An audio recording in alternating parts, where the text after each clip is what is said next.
Greetings, adventurers, and welcome to GrowedUpGeek Gaming, our Wednesday show, One Shot Wednesdays, here with part 3 of our big 4-part season finale, Assault on Mount Celestia. Tonight, we have an all-new party, sort of, as well as a new domain. Tonight will be the domain of death.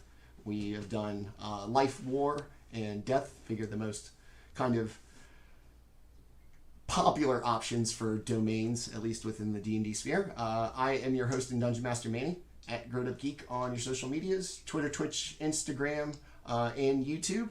If you like what we do here, please give us a follow, subscribe, like, high five, pat on the back, finger guns, whatever your show of affirmation of choice is. So like I said, part 3. As usual, we will meet our amazing players, without whom I am just a guy talking to himself, playing pretend. We'll meet them, we'll do a quick little intro, and we'll jump right in. Let us start. How do we handle the first timer? Do we put her on the spot, right? Yeah, we'll do that. I know, like we just gotta throw you in there. So here's the deep end of the pool. Robin's joining us for her first time this evening, and we are glad to have her. So yeah, say hi, a little bit about yourself, and tell us about Belle. Hi, I'm Robin. I actually should have said this in pregame. My pronouns are they and them. Oh, my apologies. No problem. I completely slipped my mind with everything else going on. So I will be playing the changeling divine soul sorcerer Belle Bright, a descendant of a famed bard named Amaryllis Bright, who was a bit of a war hero, very closely bonded to Kellenbor, and that tradition stayed in the family. Should I get up there? You put me on the spot, and I don't know how far to go. Kind of their Belle's like kind of motivation and just kind of general kind of thought process. Belle tends to be a very very methodical, stays pretty close to the teachings of Kellenbor, which is everyone has their due time to go, but when they pass on, they should be treated with dignity and respect. Belle is the sort, like, if you're gonna pick a fight with Belle will tell you very succinctly that is not a very good idea if they feel that the other person's outmatched, and if you choose to ignore that warning, your time has come, or their time has come. We'll find out.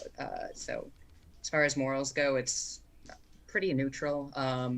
It's just death just is, and they do fall on the more lawful side of things, but more along the lines of well, I'm not going to stop you from breaking the law, but you choose your actions at your own risk.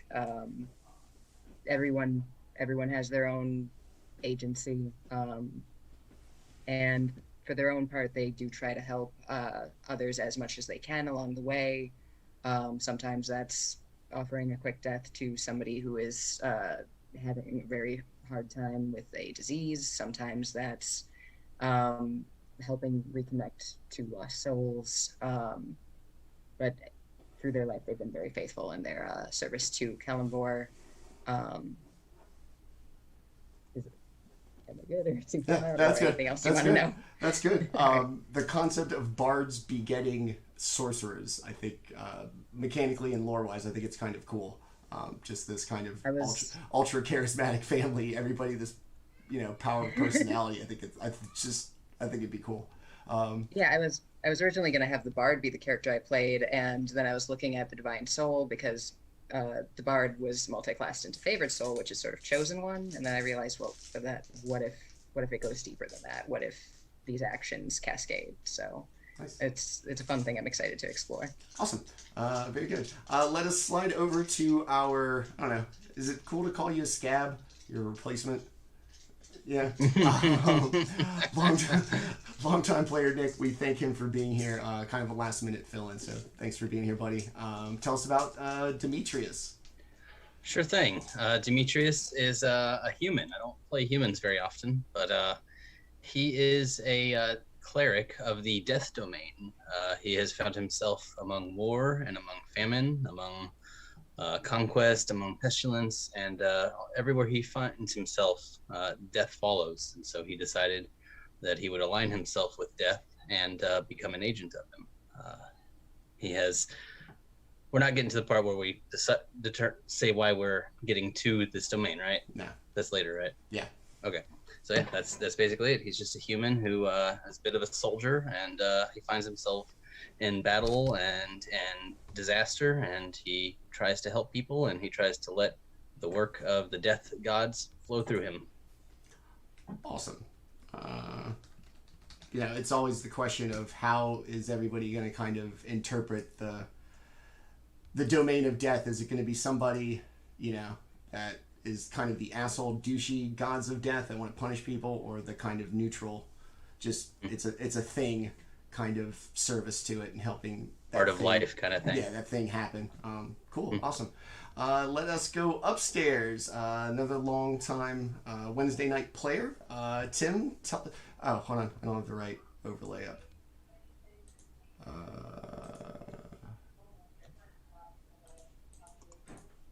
There we go. All right. Sorry. Tim, tell us about Minch. Sure. I am going to be playing Galprex Minchum. He goes by Minch to his close friends. Minch is got a storied past. He's a gnome artillerist, and as someone who likes to fidget and play with all sorts of different mechanisms and contraptions, he fancies himself an inventor. And at the height of his career as an inventor, he stumbled upon a formula that enabled him to create immense, vast, and deep catalog of inventions that he imagined would help humanity reach a peace that was long needed in his war-torn homeland. Unfortunately, his inventions were co-opted and turned into weapons of death. And Minch saw what he had hoped would be a lifetime of work toward saving lives turned into a lifetime of work, which ended in quite a bit of death.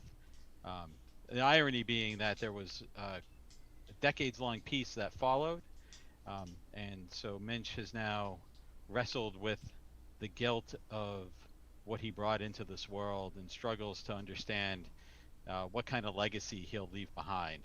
But perhaps soon he'll be able to wrestle back control of his destiny and settle his soul before passing on. I would imagine fighting on behalf of the gods is a good way to, I guess, get your life back on track, or to kind of gain some purpose that may have been lost through, you know, no real fault of their own, I guess. We'll see how easily Minch agrees to whatever contract is going to be proposed. He will read all of the fine print, I assure you. We're not dealing with devils. There'll be no contracts here. It's much more of a religion, so it's do as I say or die. All right, let us slide over to our two-person team this evening. The baby will actually be role-playing the villain tonight.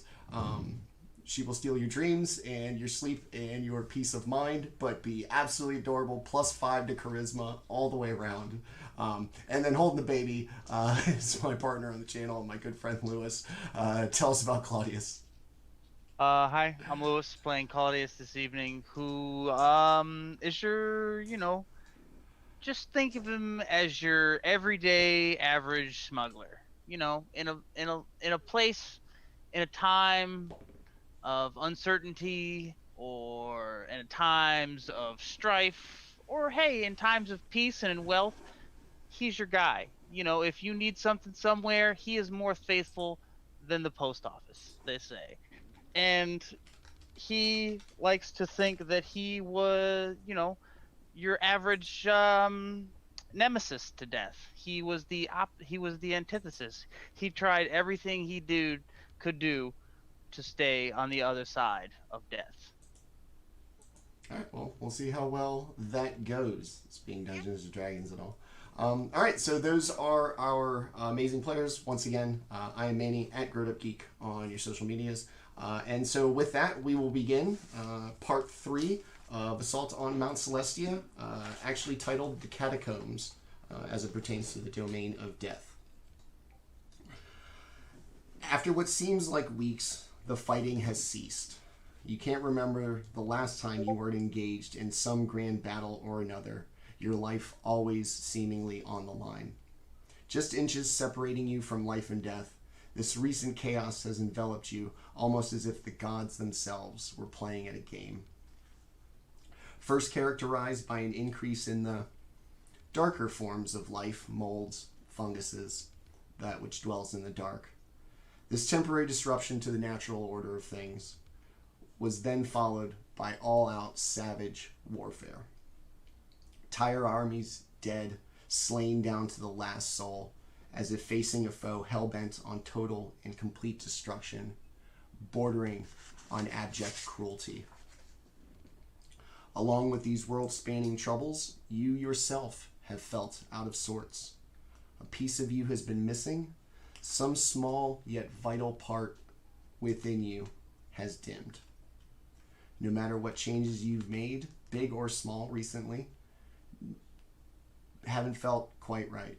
Your outlook, your demeanor, your actions, none of it have begun to fill this sudden void inside. You make your way along a forest road, battle-weary, slightly curious as to how the war you've spent the last few weeks fighting seemingly sprung up overnight, encompassing all the mortal races, and then the fighting just to be snuffed out, just like that, like a candle extinguished between the fingers of a father and pressing a small child. Trivial and effortless, but nonetheless impressive and sudden.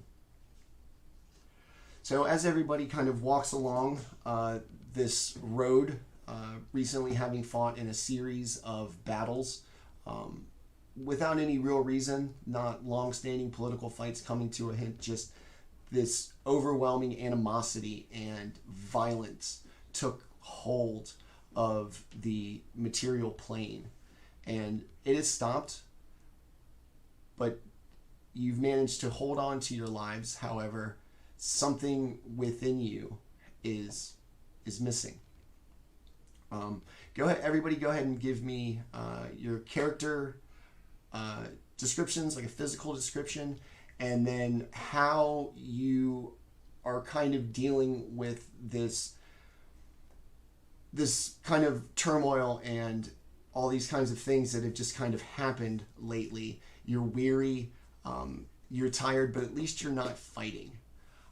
Let us start with Demetrius. What do you look like? Good physical description, and then just how you're kind of coping with what you've seen and how you're kind of carrying yourself on this road. Sure. Demetrius stands about average height for a human, 5'7", 5'8", a little bit on the shorter side. But he wears a customized suit of half plate of armor that seems to run a little light on him. He's pale of complexion, dark of hair. And as always in life, when he finds himself without direction, he finds himself trying to do kind of an active meditation, almost a walking mindfulness, trying to allow the localized spirits, the localized divinity, whatever forces have been propelling him to his goals throughout his life, to enter him and guide his actions. He still hasn't figured out his destiny, but as always, he will just lay his fate at the feet of the gods. Awesome. Bill, you're walking alongside Demetrius as while he's moving and keeping pace alongside the party. Seems to be kind of half in, half out in this meditative trance. What does Bell look like? And same idea. How are you kind of dealing with this kind of turmoil of the world as you've finished these long series of seemingly, kind of trivial battles. They're large, but not for a real cause. And coping with this sensation of something from within being missing.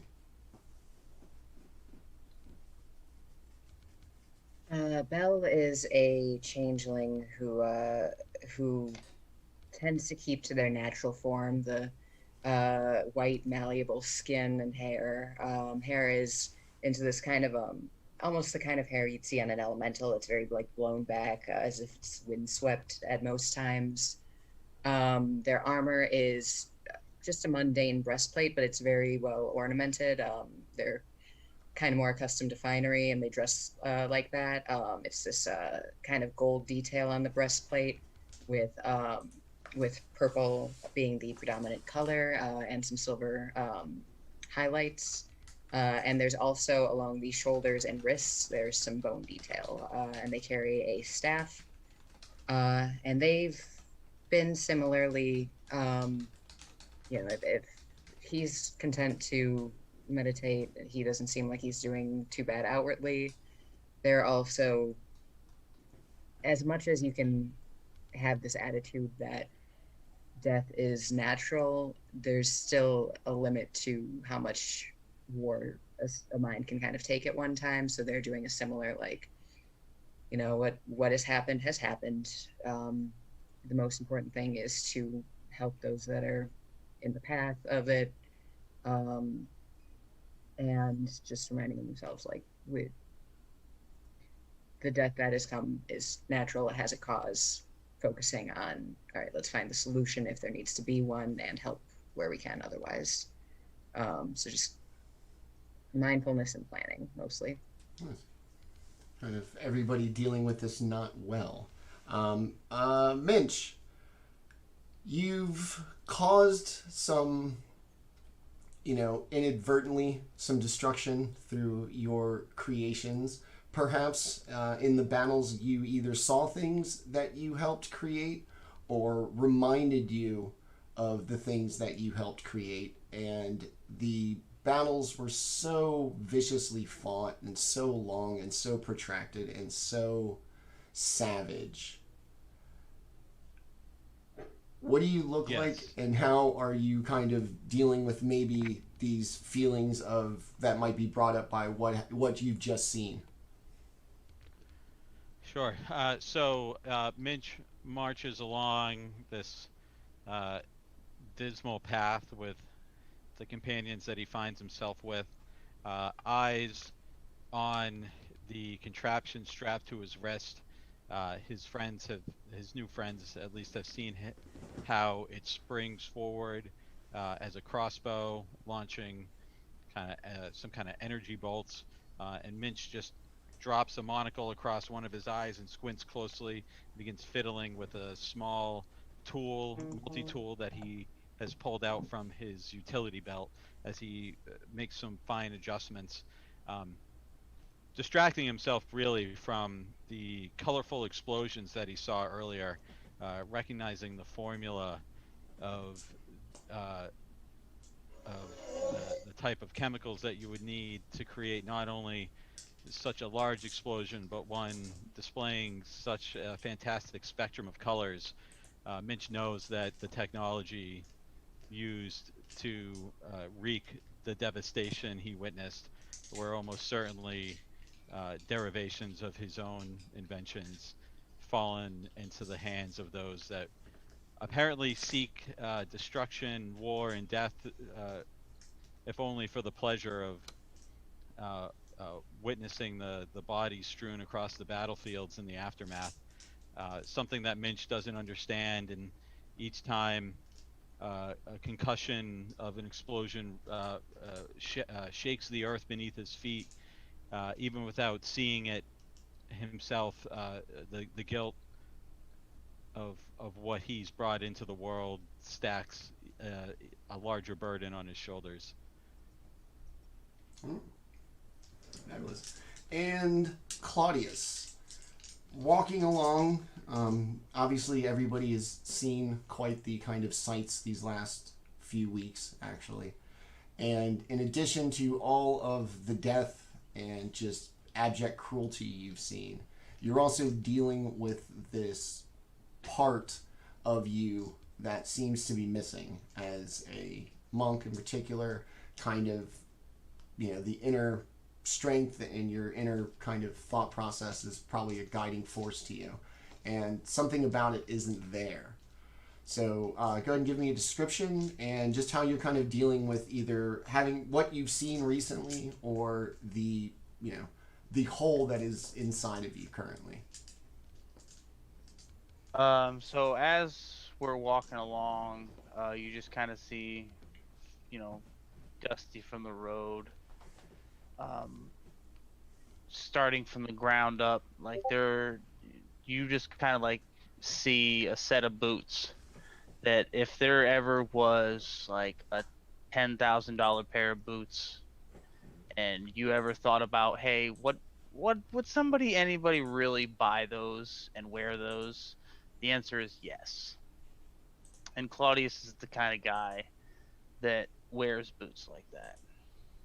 So you see him feet walking, just kind of like the dust doesn't even settle on these boots. It just kind of like moves to the side. It just almost as if something, was forcing the dust not to rise above it. And as you look up, there's, a pair of pants cut very well to this man and tailored very well. The shirt and the vest, all of a man who carries himself, extraordinarily well. A long leather coat covering his body, and you kind of see a rough and rugged man, middle-aged, clean shaven, but looking a little gruff, just only because he hasn't seen anywhere to, really unwind or let himself get back to his center. And normally he carries, this air of just, nothing can hold him down or even just keep him back from whatever he's doing. He just kind of doesn't seem like he's all there. He seems, not as confident. It's not that he's not as confident. He is. He doesn't carry himself as he normally would. And to him, it's disturbing. It's in a man with a line of work that he does, how he carries himself has gotten into situations and out of situations. So for him not to feel like he's all there really gets to him, but he does his best not to let anybody see. Weary and tired, both physically from fighting for not only your own survival, but just the kind of general causes of good in the world. You trudge along this kind of drab mountain wooded area with everything kind of a generic homogeneous green, the trees almost identical to each other, and with everybody consumed by their own kind of inner reflection, you notice a clearing, a cut of trees to your left, the north, and it seems to have sprung out of almost nowhere. The trees are all a different color, vivid pinks and kind of pastels, unlike any of the other trees that you've seen in the last couple of moments walking, or honestly that you don't remember having had seen possibly ever. The flash of color and beauty is a welcome sight after all your time fighting. At the end of the grove, there appears to be a small pool. Everybody give me a perception check, please.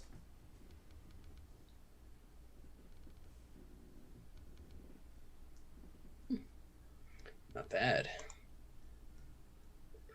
26. Okay. 24. Wisdom.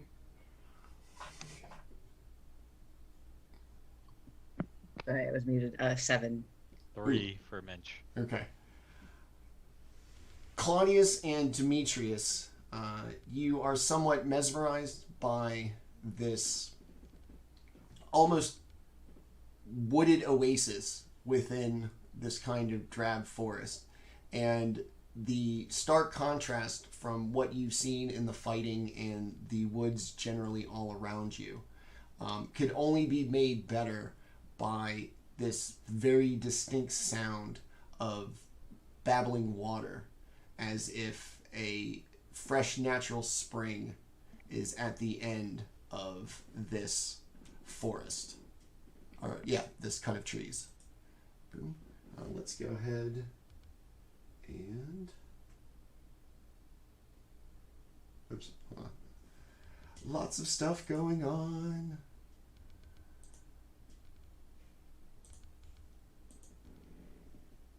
Cool. Okay. Let's go ahead. I'm going to deal with this. So you start at the bottom of this grove. You've managed to kind of step off.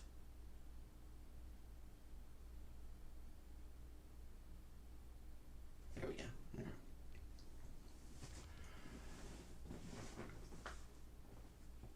The longer you look, a warmth fills you. Without even noticing, you find yourself facing this grove, unaware that your body has even turned. This warmth and peace intensifies. Before anything can go through your mind, your left foot has raised and planted itself a few feet in front of you. Next comes your right foot. Suddenly, everybody is walking towards the grove. Every step, the warmth grows within you. The missing piece of you suddenly feels reawakened. You are not complete, but you are more fulfilled than moments ago. You have almost become compelled and cannot stop moving. Within seconds, you are in the grove, staring down the tree-lined clearing. For the first time in weeks, you feel as if almost your true self that you've been your whole life up until very recently. You are no longer tired, you are no longer weary. Despite all you have seen and done, you are at peace. The warmth washes over you, and a euphoria begins to set in. You are all free to move about the grove. We will deal with the things as we deal with them. But yeah, this spring and this sudden feeling of forgetting what you've seen and what you've been missing, this grove has provided it for you. What does everybody want to do with this kind of temporary feeling in this grove? Well, Minch has been struggling to eat for days, racked with guilt and fear for his life and uncertain of his future, but now he's ravenous and has suddenly feels like he hasn't eaten for days. And so he'd like to make an investigation check to find some food. Okay. And it's going to be a 23. You do see some fruit growing on the trees, quite exotic for anything. Wiley, thanks for the sub, buddy. It's good to see you. You recognize it as fruit. It's growing on a tree like you would see. You don't recognize the actual fruit. Everything has this delicious, fragrant smell, but everything looks almost kind of like withered, despite its vivid color. Despite how fresh and sweet it smells and looks, it also slightly shriveled, like a vivid raisin, a vivid colored raisin hanging from a tree.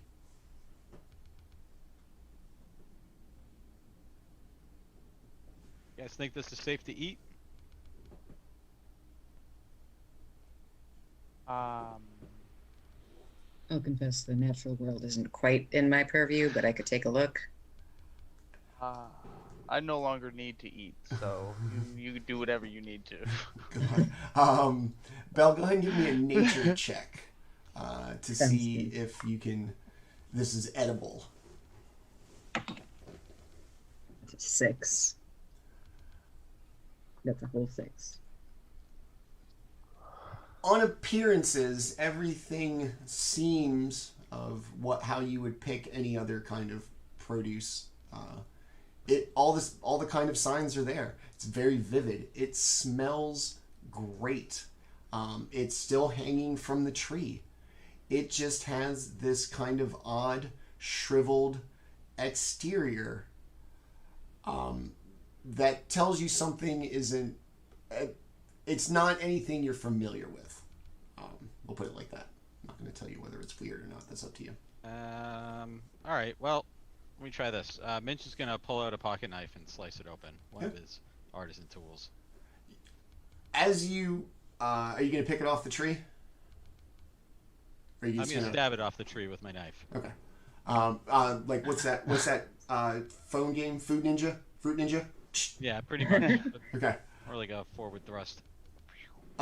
So as you stick your pocket knife in, it is unbelievably soft, and so soft that even with the sharpness of your knife, you almost don't pierce the skin so much as just press on it. But eventually it gives and it goes in, and on the inside it is this sickly gray, mottled, almost mush that once the hole kind of gets bigger, it oozes out a little bit, and as you apply more pressure, eventually the outer skin rips and it just kind of falls to the ground in a splat. How does it smell? It doesn't smell good. You have a hard time kind of good on the outside. Yeah. How about this? How about this? You let me try it, and I'll just kind of like pick it up and give it the old chomper. Okay. Yep. And as you head into it, Minch is gonna pull out his dried, flavorless rations from his pouch and start gnawing on that. Claudius, you pick it up. You can't even like pick it up. It's so mushy, so you more have to kind of scoop it up. Taste a little bit.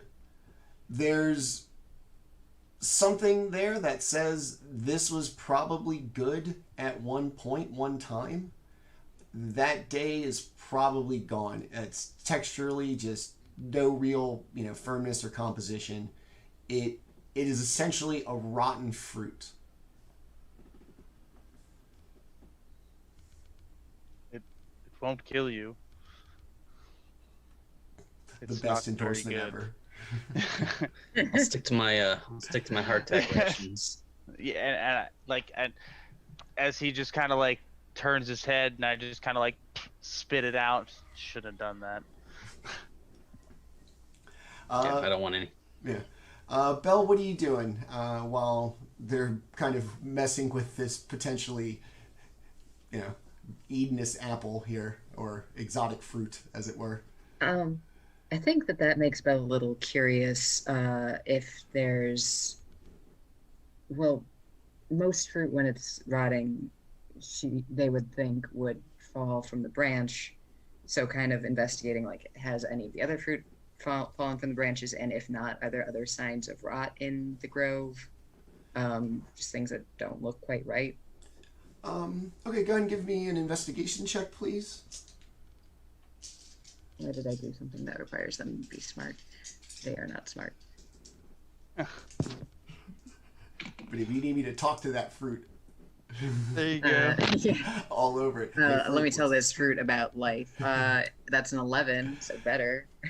As you make your way around the grove, all of the fruit varietals seem to be more or less the kind of same state. Everything seems to have this kind of bright, vivid color on the outside. Everything is still hanging from the trees. If you even give them a light little squeeze, it feels almost mushy. And as you grab something that looks very similar to a vanilla pod or a banana, the slightest little pressure and it just disintegrates in your hand, leaving this kind of sweet, rotted smell. And as it falls to the ground, instantly flies kind of are kind of attracted to it. But they don't appear to be attracted to what's still on the branch, though, yeah? No. Belle pulls like a clean handkerchief from their pouch on their belt and just cleans off their hand from where they touched any of the fruit. I don't... Something feels off about this place. I don't particularly like it. Something feels unnatural. Demetrius, you just eating your tack rations, kind of letting everybody play in the gross flora. Yeah. Okay. Trying not to look at it so I don't get sick, and I'll probably start wandering towards, like, through the grove, like looking around, seeing if there's anything noteworthy other than strange dying tree fruits. In addition to all the kind of fruit on the trees, large toadstools, mushrooms, appear on the ground. Not necessarily at the base of trees like you might expect, or like they're kind of typically grown. These out in the open, quite large, probably about 14, 16 inches. And also a series of bright and vivid colors. A couple different ones, some red ones over here, some blue ones over here. Some probably give you fireball. Some are green and white, and they probably give you an extra life.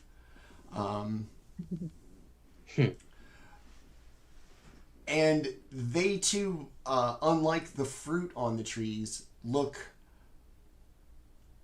immensely almost perfect.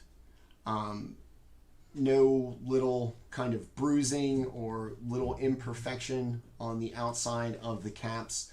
Just an absolute bright and vivid spectrum of colors in these, like I said, these large mushrooms. Smurfs might live in them. Primo shrooms, got it.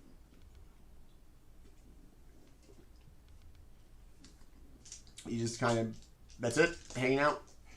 Yeah, I'll say to the group, something strange is happening here. There seems to be more death than usual. The You looked outside. Yeah, did you see where we came from? In the air.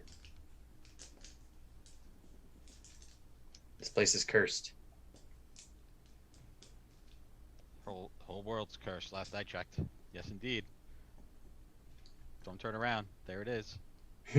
the fulfillment and the peace and warmth seems to be fading. Perhaps you've grown accustomed to it, or perhaps it is legit fading, going away, leaving you. The sound of the bubbling spring at the end of the grove reminds you and brings back this very tranquil and peaceful feeling of, isolation in the woods and just the peace of nature. But it's confined to this large stone structure. But the sound it's clear, it's distinct. It is, like I said, fresh babbling water as if from a spring.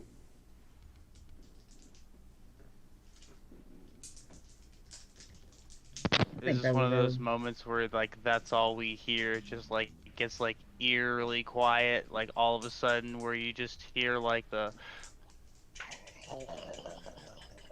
like, of a stream. I don't know. I don't know how to roleplay a spring. I'm sorry. That was amazing. I can work. do, yeah, right. That's I can do like a babbling brook. I feel like Bob Ross would be disappointed in all of us right now. Somebody's just gonna light up a bong real quick. And wow, that's really good. Yeah. Where's Put on the a happy Cypress Hill little freeze record. when you need him? So, like you'll just kind of see Claudius all of a sudden, almost like his head gets brighter for a second. And for you, Dungeon Master, just so you know, I am casting Visage of my astral self. Okay. It's been a while since I saw Doctor Strange, so you're gonna have to kind of. So any darkness, magical, non-magical, I can see into. I have advantage on insight and intimidation, and then I can basically whisper just by 60 feet away. I can still whisper to somebody, but I can do that no matter what. So it's more of like I'm basically centering myself. And what? This is a roundabout detect magic, sort of? Kind of. I'm just I'm basically like preparing myself. Okay. Like, as you once again kind of find your center, the peace and the warmth that you have felt by entering this grove suddenly is not as fulfilling, and give me an insight check just as to kind of read the why you might be feeling. So insight check against yourself. okay, I get Hey, I that. passed. As a monk, Hey. as a monk, I get that. I totally get that. 3, getting it done. Actually, it's a lot better than that. That's a 19 on the die with plus 10 for the first one, or a 4 plus 10, so 29. Okay. All right.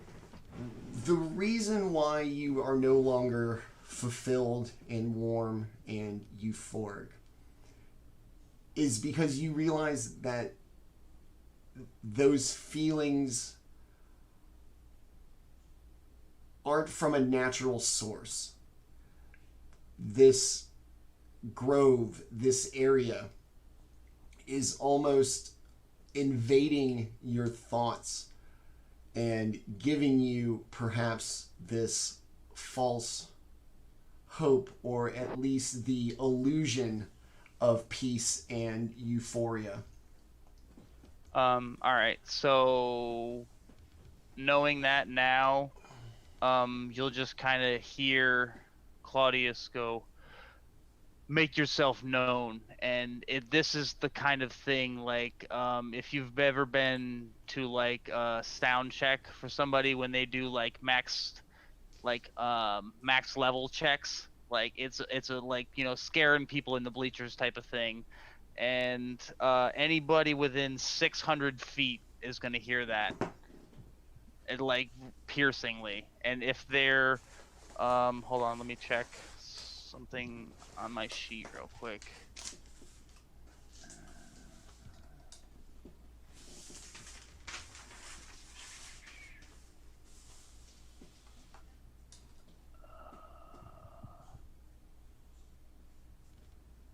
And then I am also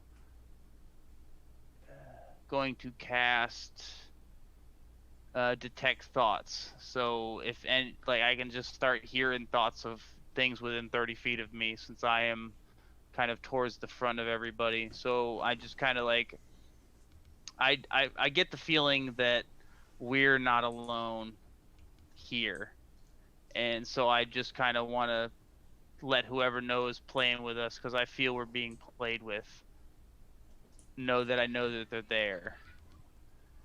This raspy, almost whisper of a voice that is audible to everybody.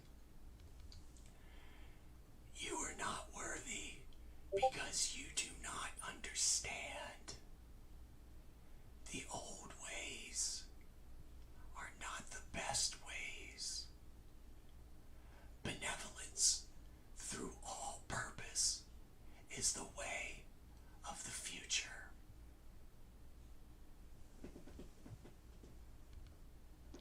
the old ways got people where they were in my realm. The old ways are the ways that brought destruction to the world. I'm what you call the new age. I do things not just for the good of myself. I try and think of everyone else. I don't always do it. I'll admit it. But I know that I don't play games when I deal with people. So, whatever charade you have going, drop it now.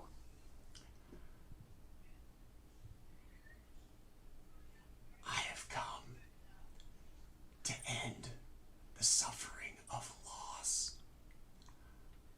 I will show you that the old ways need not carry through to the future, for benevolence shall rule the day. And I'm going to go ahead and need everybody to roll for initiative, please. No, almost rolled a d12.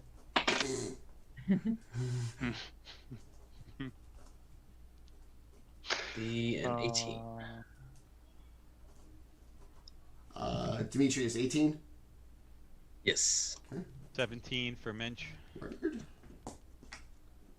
It'll Oh, be a 14. 14 for Bell. Claudius, Monk, you got to go first. What are you doing? 23. See? That's what I said. And the monster... I almost cast guidance on myself right before we rolled initiative, too.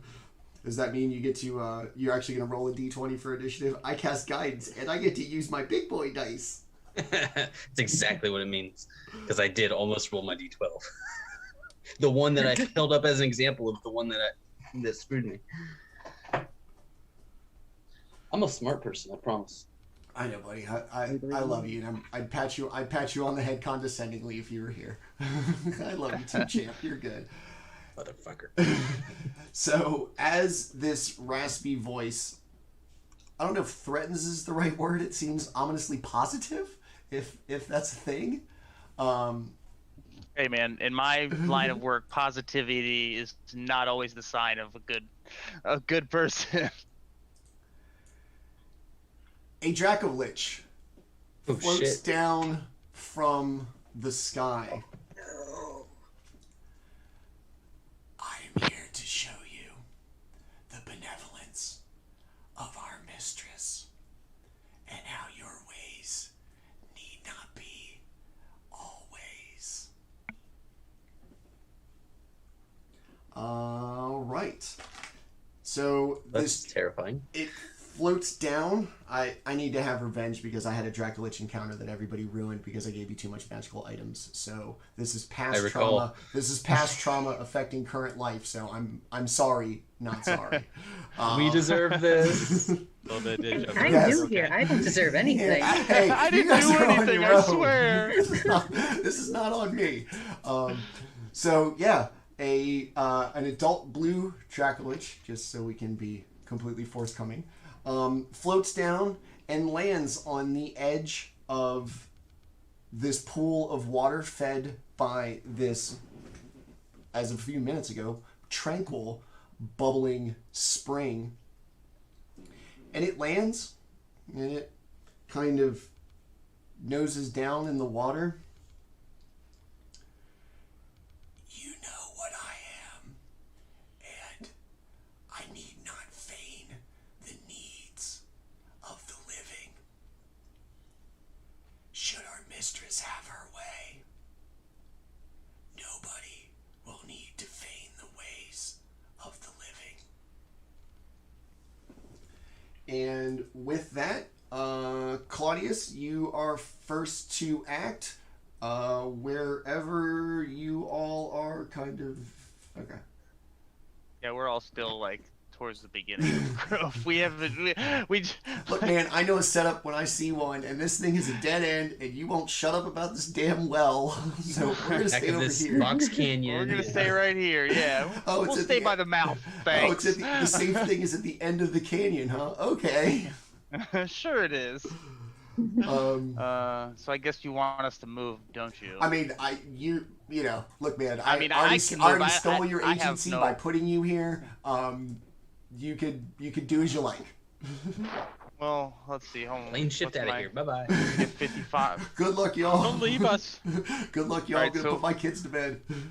From my current position, I can basically make it to. Hold on, let me. Movement. There we go. What's your movements be like 90 or something? 55. So I can make it there in one turn without like doing any sort of, you know, Monk trickery shit. or anything. And I already got to do monk shit. Yeah, And that's not just even normal. dash, right? That's your regular movement. No, that's just my normal movement speed. You just take So- off into the woods if you dashed. Yeah, I'd be behind him if I Forrest, dashed. Like, Forrest whoa, Gumping your way out of here. I turn around and you see like just there used to be like that figure of me, and then it just like slowly fades away. Some Looney Tune shit. I was saying, Exactly. I see Wile E. Coyote. I know what it is. Exactly. Yeah, Oh. exactly, man. Everybody's seen Wile E. Coyote. So, and it just you know, slowly came down like, hey, what's up, man? This is And my house. it's sitting on the edge of, like it's perched on the edge of this well. It feigned drinking and then thought better of it, that you were too smart to even kind of believe that it needed to do that.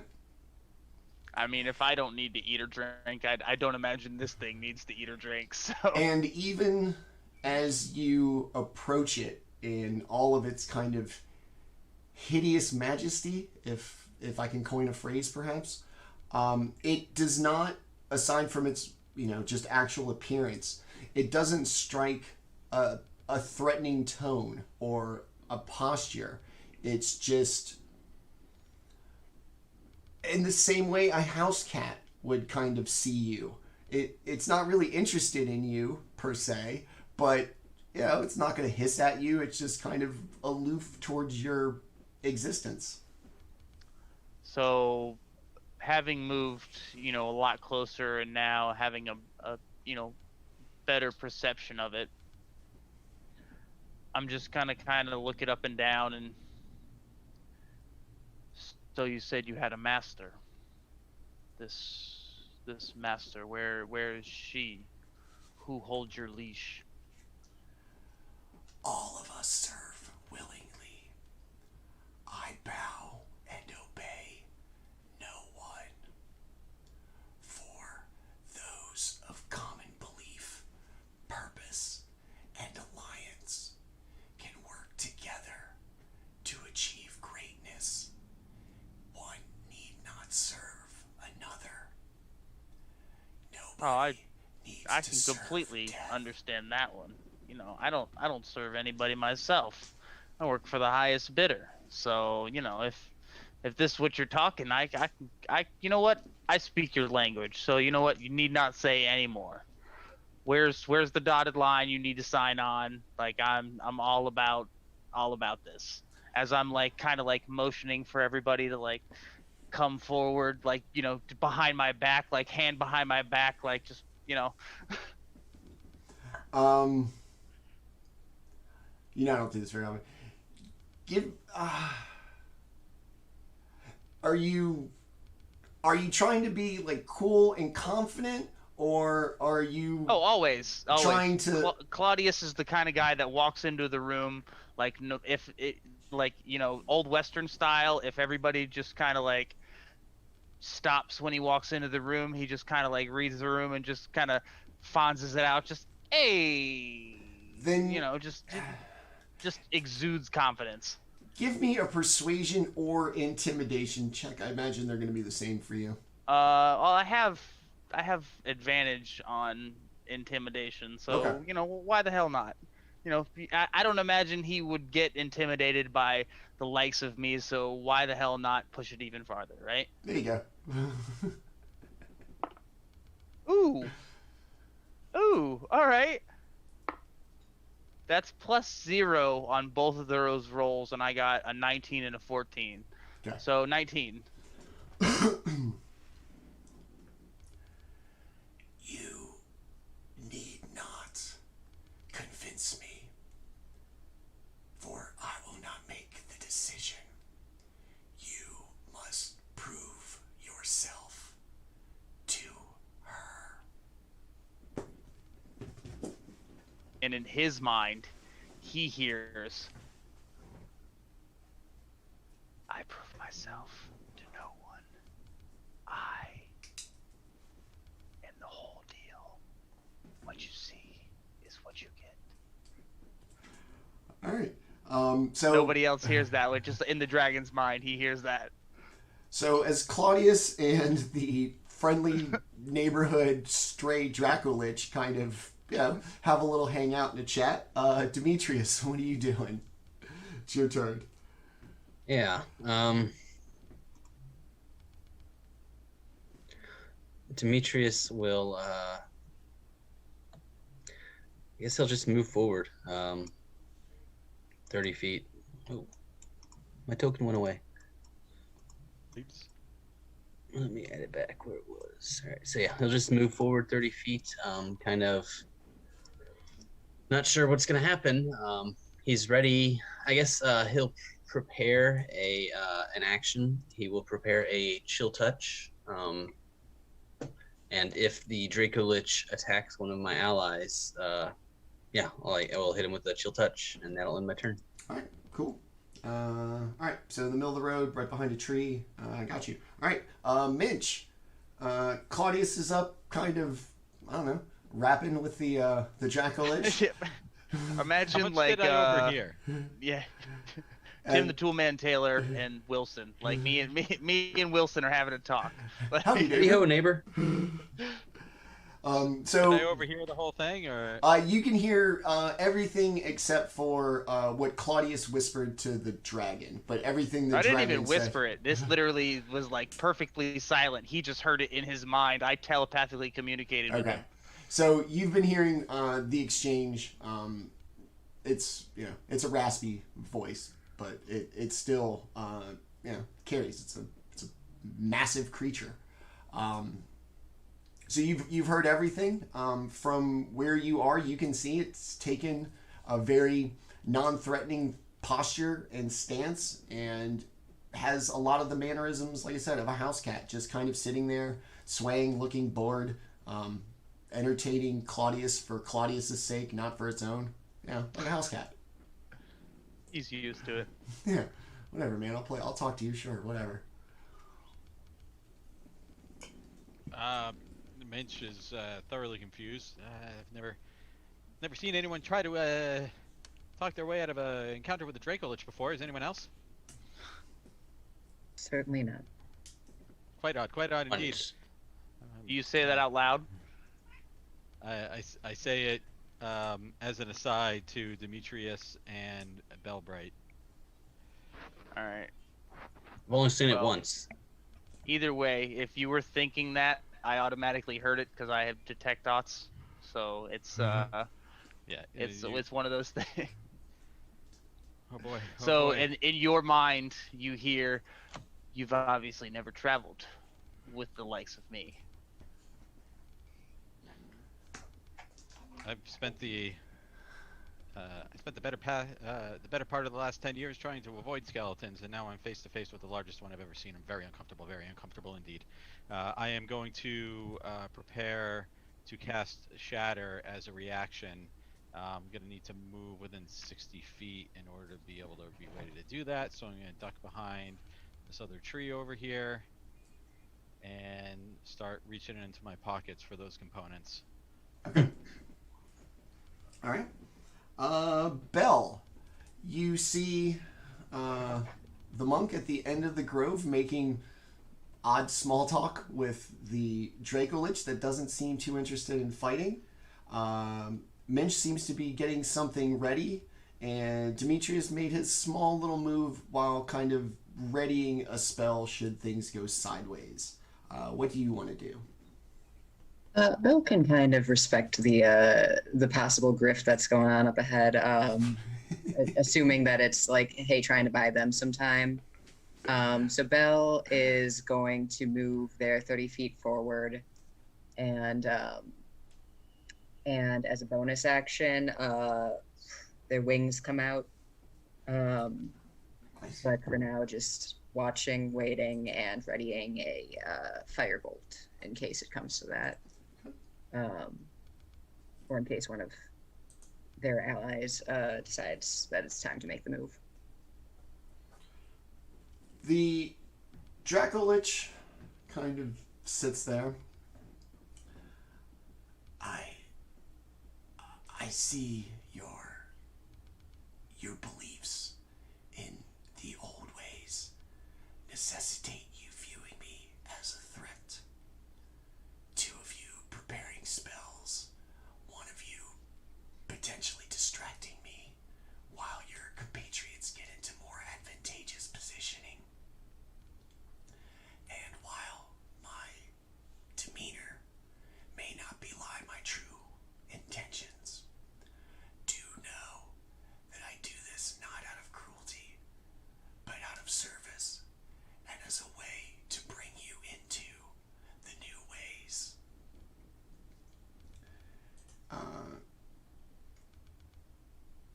And it is going to, it's going to kind of rear back and straighten up almost. Its mouth is going to fall open. The kind of dust and flies and just the kind of things that would hang around mottled flesh like this begin to get sucked into its mouth, and a blue glow begins, and straight out from it, it's going to fire its lightning breath. So at least, let's see, who needs to make Claudius for sure, and Minch would like to use a reaction. okay. So Claudius and Demetrius, we'll say you two. Give me a dexterity saving throw, please. All right. Use your Ooh, d12s. not great. Yeah. What is my Your D12. +2? So 19. Okay. 28. Okay. Goddamn. So one of you failed, one of you succeeded. I'll let you figure out who's who. Mm-hmm. 15, 18, 21, 28, 33. 42, 47, 53, 54, 56. Stop counting. 61. I'm out of dice now. Demetrius, you will take 61 lightning damage. Claudius, you will take 30. I will take nothing. You'll take 30. As a reaction to its hostility, I'll go ahead and unleash my my held action. Okay. Yeah, same. All right. Demetrius, Bell, Minch, you got something working? Yeah? Yep. Okay.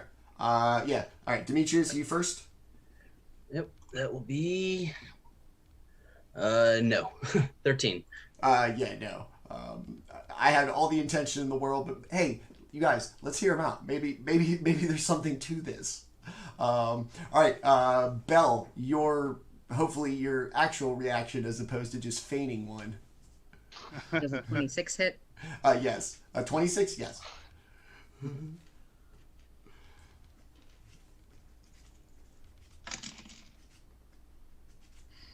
That's a lot of dice. I'm looking at 2 ones. I think I rolled some in there. It's 6 damage, Okay. and I'm mad about it. 6 points of fire damage, to be specific. All right. The kind of dust that you would expect off of a revitalized corpse kind of catches the air, sending little embers out everywhere as it kind of turns, gets scorched on the neck, stretches, doesn't express anger, just acceptance, really. And Minch, go ahead with your reaction, so Minch, please. pulls out the conveniently placed chip of mica from his pocket and uses it to cast Shatter, focused right in front of the Draco Lich. It's a 10-foot radius sphere. Each creature makes a Constitution saving throw from Mr. Draco.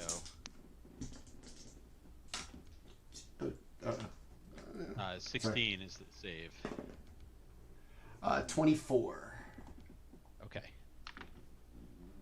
So he's going to take half of 7, so it's going to be 4. 3. Oh, yeah, you're You right. ran down. Okay. 3 thunder damage. As this loud boom cracks in front of it, attempting to do much more damage than was actually done. Once again, the dragon just literally just kind of accepts it. Does not roar in anger or intimidation. It is not posturing to intimidate. It just sits there dutifully as if it has a task at hand. All right, that is it for the Dracolich's turn. Everybody's reaction. Back up to the top with Claudius. All right. So, after the Dracolich kind of casts his lightning, it's very indicative of Claudius to kind of like, he saw it coming and just kind of like moved just enough to watch like the lightning just kind of like singe. You see like a black mark on the upper part of his coat, and you just see him kind of look down at the Dracolich, and he just goes, I liked this outfit. I'd rather not change right now, and I do appreciate it if you'd watch out next time. And I'm going to move a little bit closer to him. So let's see. What is that? All right, so I will move to right there. And that's about 10 feet from him, correct? I have so many screens. Without the grid, the measuring thing says 15. Oh, 15? Yeah. So you're gonna have to go splishy splashy if you want to get within 10. Where? Oh, all right. Where does his little like block start? Like basically like right at the bottom of the circle. Okay, so like the top of his name bar. Yeah, because I think it kind of straddles it. Probably the middle of the name bar. Okay. All right. Cool. Just to frame a reference for me. So, I don't want to get my boots dirty. I really don't. All right. So I'll just you'll see me just kind of pace, like this back and forth, and make movement, kind of like on the water, off the water, kind of thing. And I'm gonna go back to conversating with our friend here. And see, you got me all wrong. You got my friends all wrong here. You thought I was trying to buy time for them. You thought I was trying to cause a distraction. See, I'm the one that you need to worry about. See, because I'm the only one that's right here right now. You like to think that, just because this is, I guess, your domain, you like to, push people around that, have no quarrel with you, have nothing to do with you. I don't even know you. I am Claudius. What may I call you? They call me the Awakening.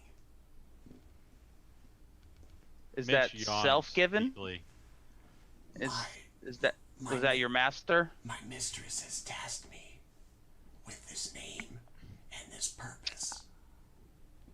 see. Everybody serves somebody else. I completely understand that, man. She keep you pretty wound up. It is a duty we both see that must be done. Yeah, see, that's why I walk my own path now. I saw, other people's duties all the time getting put before my own. And then I one day realized, hey, what do I want in life? You may have not have gotten that in your life, as I can see, unfortunately. But you know what? You're alive right now. Let's look at the positive things. Let's see what do you want out of what you have right now? Not what you're tasked with, not with what you've been told to do. Have you ever done what you've been told to do? I want the world to live.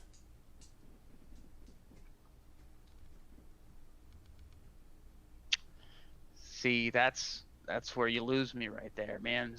I don't like being tied down like that, man. It's not the type of life I lead. You will have a new one soon enough. Once you are deemed worthy, our mistress will grant you a new. And for the first time, as much expression as this skull and kind of rotted flesh face can make, it almost gives you a sly smile as it talks about the new life it is going to give. Okay. I get it. All right, and I'll end my turn right there. Okay. Demetrius. Yeah. Way in the back, zapped by some lightning. Yeah. Hair Not probably feeling happy about it. Hair standing up on end. Very Doc Brown. Yeah. Marty. Great Scott. Demetrius is just going to step to the side. You know what? I'll just keep it simple. He's going to, as his bonus action, cast Spiritual Weapon and summon a Holy Hammer right next to the Draco Lich, 60 feet from me. So I'll need to move forward first. So I'll move 30 feet up. Make sure that was 30. Yep. And now I'm 60. Yep. So I will summon a hammer, and I've got a token for that somewhere. Yeah. So he'll summon a Holy Hammer right next to the Draco Lich with his bonus action and make one attack with that. Okay. Also as part of the same bonus action. Plus 12. Oh, I'm fucking stupid. All right, hey, nat 20. All right. Hey. So 2d8 plus 5.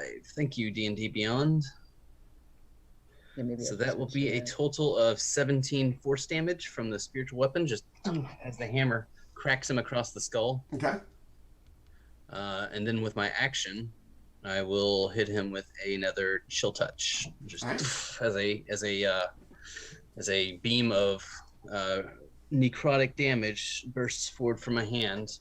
25 to hit. Yes. And I've also got Blessed Strikes, so an extra d8. So that will be, God, that's a shitty roll. 10 necrotic damage. And if he's immune to necrotic, it does nothing. But if he's resistant, it ignores his resistance. It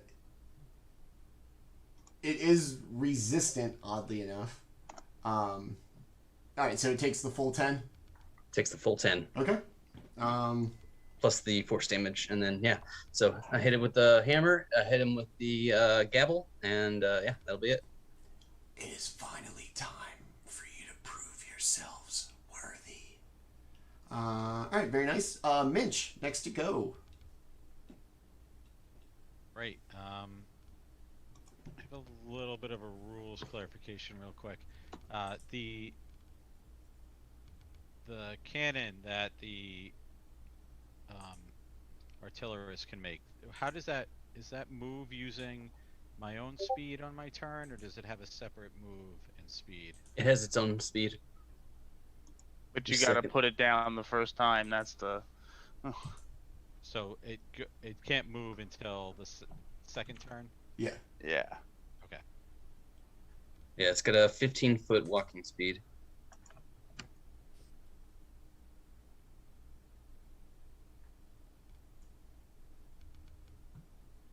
And you can move it with your bonus action. You can move it and fire it with the same bonus action.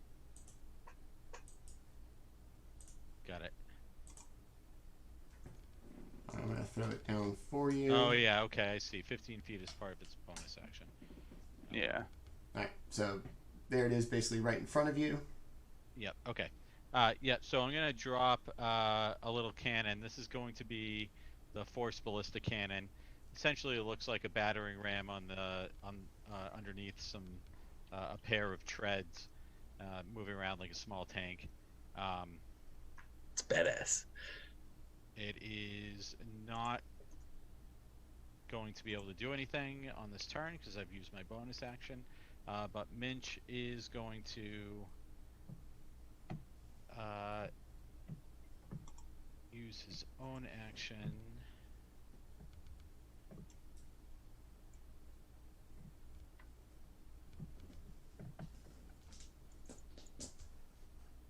to cast Scorching Ray. Okay. It's got a 120-foot range. 3 rays of fire hurl out from the palm of Minch's hand.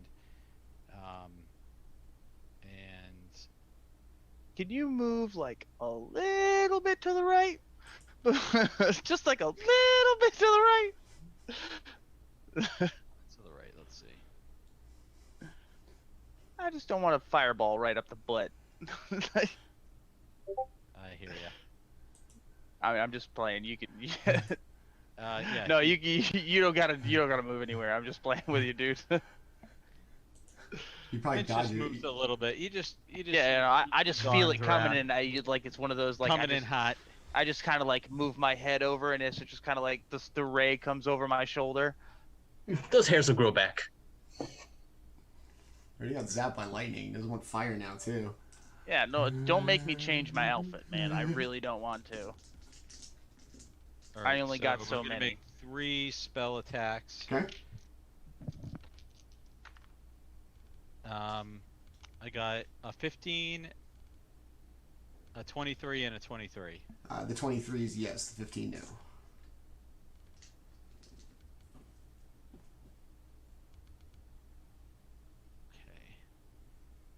Sorry for the slowness here. Scorching Ray.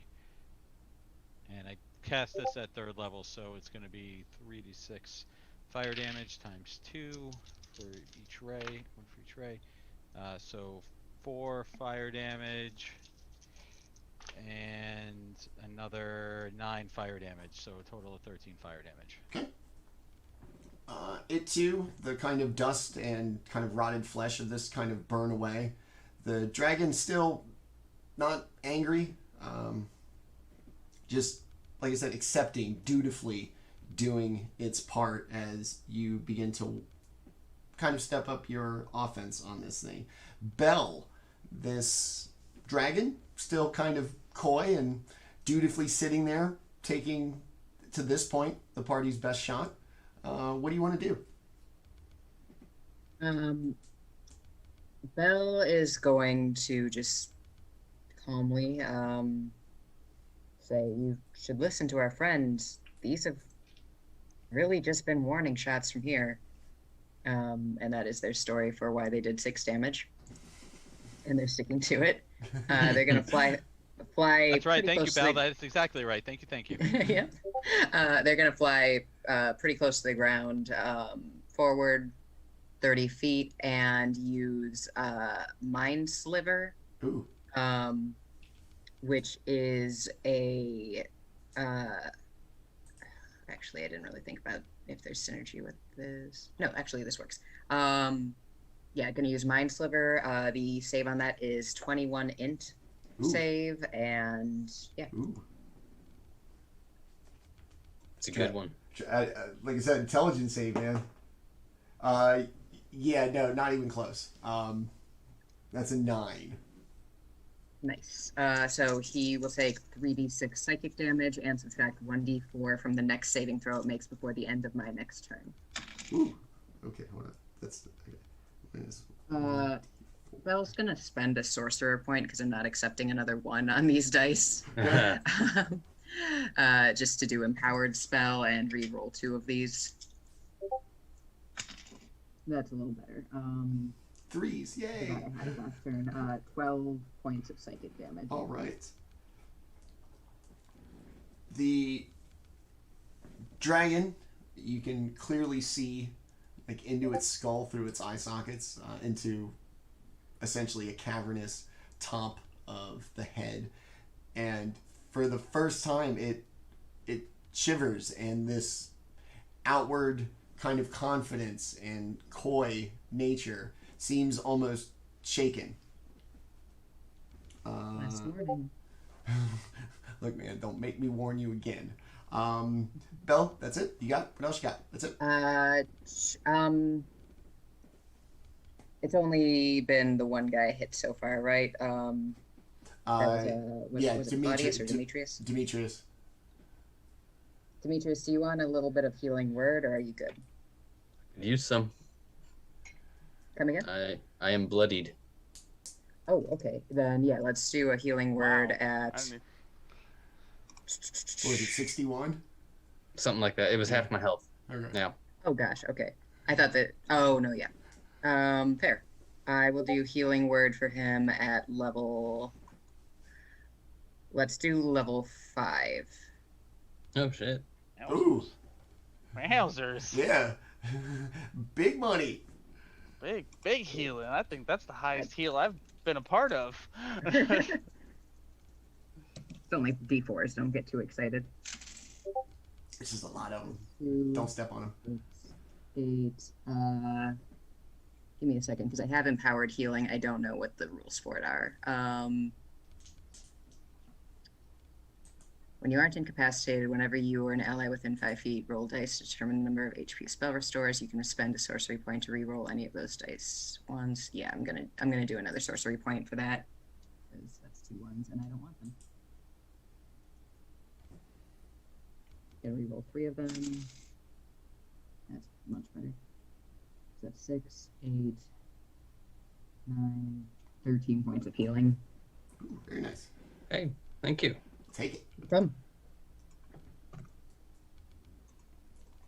All right, little healy heal on Demetrius. A Zappy significant, zap on the bird. a significant warning shot and a kind of forward-thinking movement. Belle, you sound like you have full round. Anything else? Nope, that'll be all. Good. All right. As this dragon coyly sits on the edge of the well, my mistress wishes me to hurry this along, and I shall. And as they do this, from out of the woods come these Fey-like creatures. They have Fey features, kind of a vivid greenish complexion, pointed ears. But they don't seem completely like coalesced and solid. Almost like a mirage or an aberration just kind of floats from outside of from the tree line. The first one is going to get Demetrius.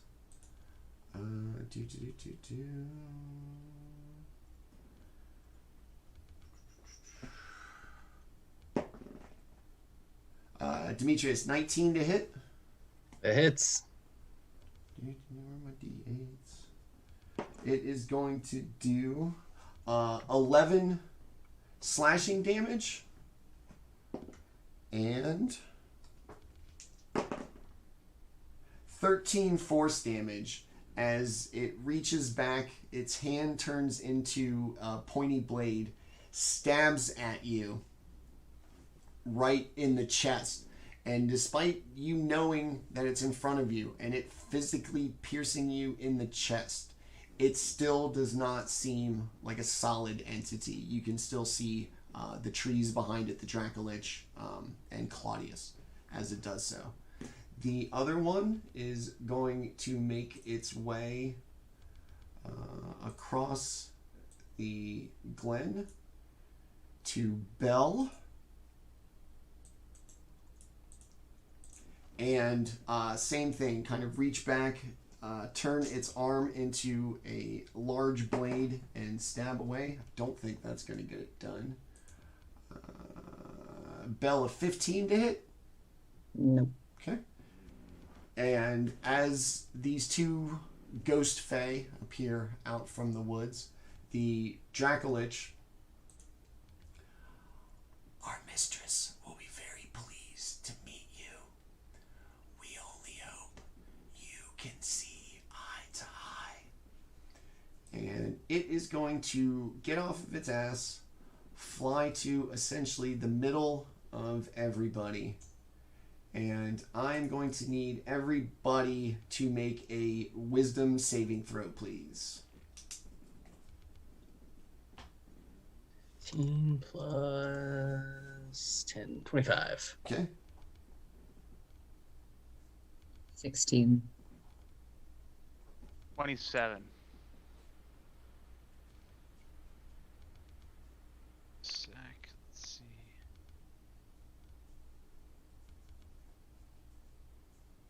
Uh, 8. Okay. As the dragon lands, for the first time you see it stand to its full posture, spreading its wings, and as if struck by lightning, the skeleton underneath the flesh glows in this intimidating, frightful presence.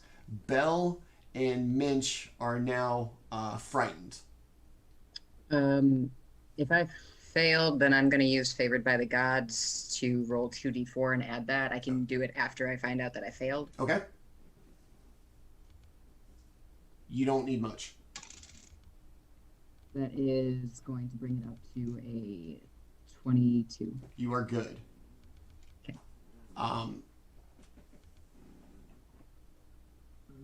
Bell's divine kind of connection has saved them from this Dracolich's intimidating presence, knowing that Bell's purpose here cannot be derailed by this Dracolich. Minch, nobody really cares about you and lets you fail miserably. So nobody loves you and you failed as a result. So wow.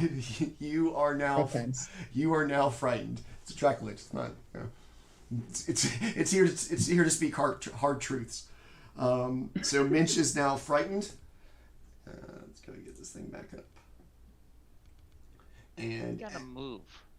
as it does, it is going to fly over to Minch.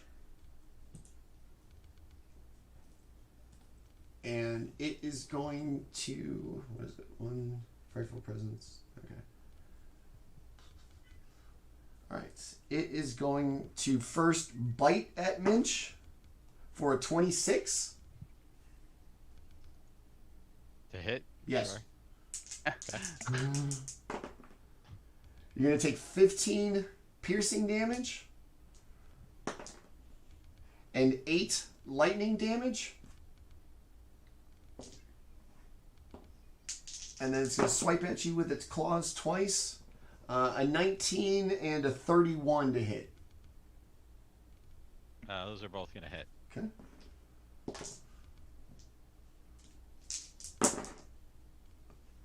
Speaking of ones, 2, 7, 13. You're going to take 27 slashing damage as it seems to be done playing around and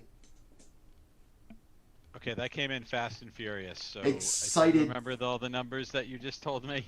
It's 19. 19, 13, and then 27. Ooh. I don't like that you said that that was what you rolled when you rolled a lot of ones. I would like you to revise that. I mean, just look at it this way. It was a small percentage of the actual dice that I rolled. I was just unhappy with the ratio of 4s to 1s because there were 2 1s.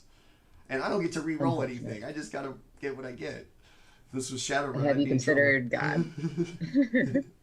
First of all, through God, all things are possible. Write that down. So jot that down. Jot that down. I found this great. Down. I found this great Joan of Arc meme the other day where it's like the French army. You can't lead the French army against the English. You're just a girl. It's like Joan of Arc. First of all, through God, all things are possible. Jot that down. And I was like, really clever. It's always sunny memes. I love it. That's so good. So I'm gonna use my reaction to use my infused radiant crossbow to cause the Dracolich to be blinded until the end of its next turn. But you can make a Constitution saving throw to try to escape it. Ooh, this might not do it. 14 is not going to get it That done. does not. So you are blinded until the end of your next turn. Okay. That's not always a good thing. Blindly flailing about Dracolich. Yeah, Well, I'm not. I exactly. am no longer in its line of sight, so I am no longer frightened by it. Okay. Oh, score. All right, very good. Okay, that's it for the Dracolich. The Fae did their thing. Claudius, back up to the top with you, hanging out on this fountain, as your conversational partner. Kind of dipped. He decided he was gonna be an asshole. So Dude. you're just kind of see Claudius just kind of, I chose violence. just kind of like start knocking his boots on the ground. Does a little stretching, kind of. I guess it's gonna be one of those days. All right, and he is going to move. Let's see. It's 35 to that one, so he is going to.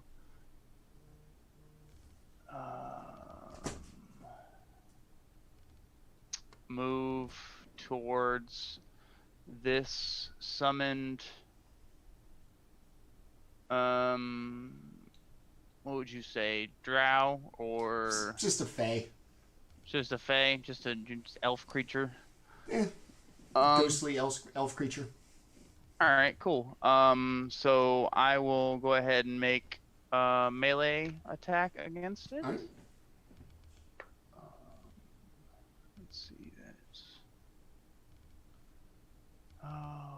just normal plus 9. 18 to hit. Yes. All right, and then the second. Ooh, all right, cool. What's that? 9. 30, 20. So 2 hits. Yeah. So D8. You have advantage as well because he's blind. Ooh, that's all right. Let's try for a crit. Nope. Oh, I'm not attacking the Dracolich. I'm attacking apologize. the The Fae Fae that is creature, okay. attacking Bell. Bell. Yeah. All right. Well, So. I'm honestly I'm kind of good over here. I haven't been touched yet. All right, no, you're good. Claudius is not the type of person that likes people to summon other people just randomly in the middle of conversation. So he kind of takes offense to that. So that's 9 points of damage for the first hit, Okay. Chain link fence or a picket fence? What kind of fence are we talking about? and then 11 points of damage for the second hit, Okay. and then. Doesn't matter. He's not taking it. Or he is taking I mean, if it's magical or not, it doesn't matter with me. I'm the type of guy that everybody gets hit by me. And then does he look like he,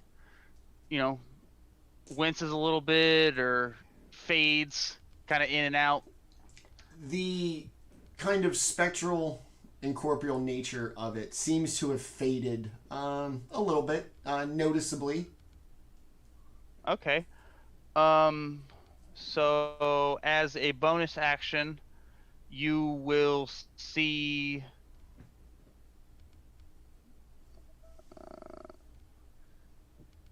kind of Claudius just kind of like flex up for a second, and from the left and the right of him, you will see what almost look like a pair of arms just come flying out of nowhere. And both the Fey creature attacking Bell and the Dracolich need to make a dex save for me, please. Minus 1d4 for that Draco Lich. That's kind of why I casted it right let's then and do there. Dracolich has disadvantage on abilities As well, because he is blind and can't see shit coming. All right. Disadvantage minus a d4. Dex save. In fact, he fails automatically if the save relies on sight. All right, so I'm not even gonna do the math. It rolled a 2. So For two blind math. all right, so All right. it's +6 to dex saving throws minus the. You guys are just gonna shame me into seeing if on a level 15 one shot the DM can roll like a 2. All right. So, and then the Fey. It's a 4. So the Dracolich rolled a 4 all day, once with all So the he math. fails. Yeah, really? And then Yeah. the Fey's gonna phase. The Fey is going to fail as well. It rolled a 2. All right. So that was basically me summoning my arms Okay. to myself. So seen they Mortal will. Kombat. So both of them fail. So they will both take 2d8 damage for that. Ah, fuck, man, that sucks. So that's 7 points of damage for the Fey. Okay. 7 points of damage for the Dracolich. Okay. As they get punched. And as it's the Dracolich, no, the Dracolich gets slapped right in the mouth. Like he gets right in the mouth. Like as it's coming in, it just like straight across the mouth, just kind of boom. And then the Fey just kind of just like you see him like the hand go through the head, and like so the arms will then connect. So one arm will connect underneath his left arm, and the right arm will connect above his arm. Okay. Neat. All right. All right. So you like disrespectfully slap this thing, right? Like. Oh yes, Okay. it's a total sign of I thought we were having a conversation type of thing. Right. Got you. Just disrespectful slap. Heard. All right. What else you got? That's it. That's it for me right now. That's all I got. Demetrius. All right. So my spiritual weapon is a little too far, so I'm just going to look over at this Dracolich and hit him with a Toll the Dead. I need a DC 20 Wisdom save. Actually, I need 2 in a row because of my illusionist bracelet. Nice. Okay. I don't have enough D8s for this. All right. What's the DC 20. okay? Wisdom. So it's gonna. I know what. I just gotta roll it twice, and if it fails either one, then I'm screwed. It's 2 different attacks. Okay. So pass the first one, 25. Second one, 25 as well. All right, then nothing happens. Okay. I guess I'll just back up a little bit. No, I'll just chill here. That'll be my turn. All I right. don't do shit. The Dracolich, kind of still blinded, manages to, evade your attacks. And Minch, it is now you, and I'm guessing the cannon's turn. That is correct. So first thing is going to happen with my bonus action, the cannon will canonize things. Let's see. So the force That's a very ballista. charitable laugh. Yeah, thanks for Minch's lack of grasp on the English language. I feel that today. I was writing something earlier, and I was like, nope, that's not even what that word means. Okay, so Am I making these words up? the cannon is going to make a spell attack against the Dracolich. Yep. And it is going to be a 24 to hit. Yes.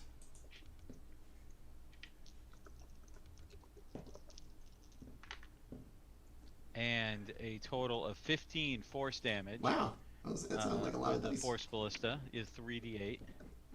Nice.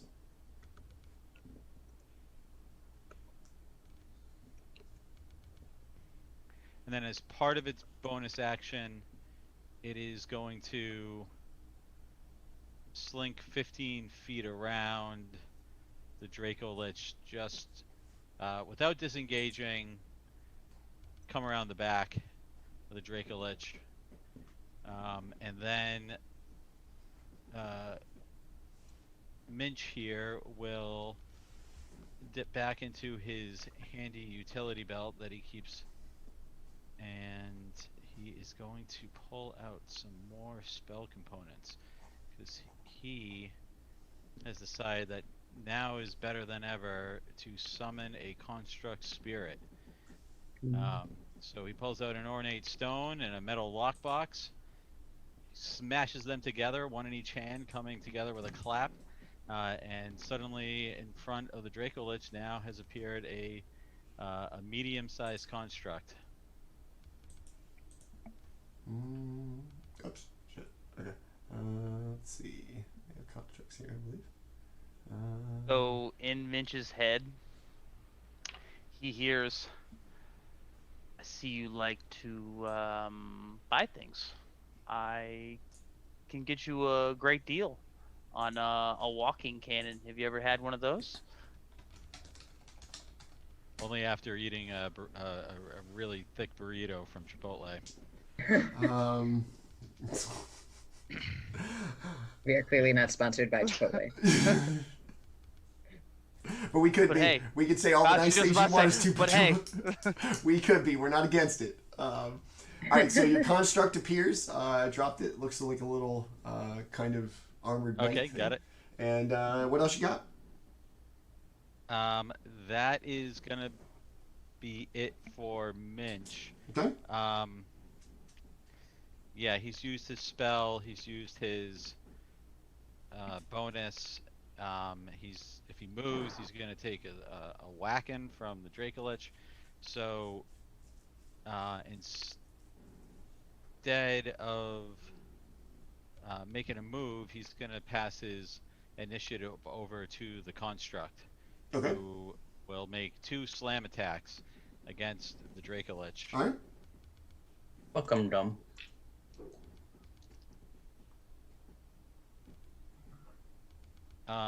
Number of attacks equal to half its spell level. I cast it as a level 4, so he'll make 2 slam attacks.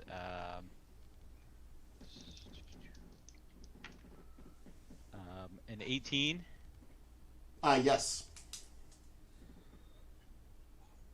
Just so. And it's going to be a D8 plus 8 damage, so that's going to be 13 damage.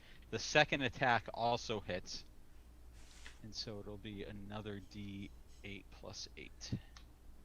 And that's going to be 15 damage, and both of those were bludgeoning. Okay. I'm guessing your construct is considered magical because you conjured it. It just says medium construct. I think that it's not. Oh, it doesn't matter. I guess, Sorry. yeah, I mean, I used the doesn't spell matter. to summon it, so I'm not sure that. Yeah, no, they're not resistant to that stuff anyway, so it doesn't matter. Okay. All right. And he is going to stay put. He's not going to move. All right. Bell, you have some company here, it would seem, in this grove. A lot of people drawn by the magnetic charisma of the child of a bard. Just can't, like, man, they're awesome. I just want to go be over there near them. That's Well, unfortunately, I do not care for the undead. Nobody told them. How, if I were to try to fly in such a way that I could hover over the Draco Lich, how high up would that put me above the ground? 30 feet. Ooh, okay.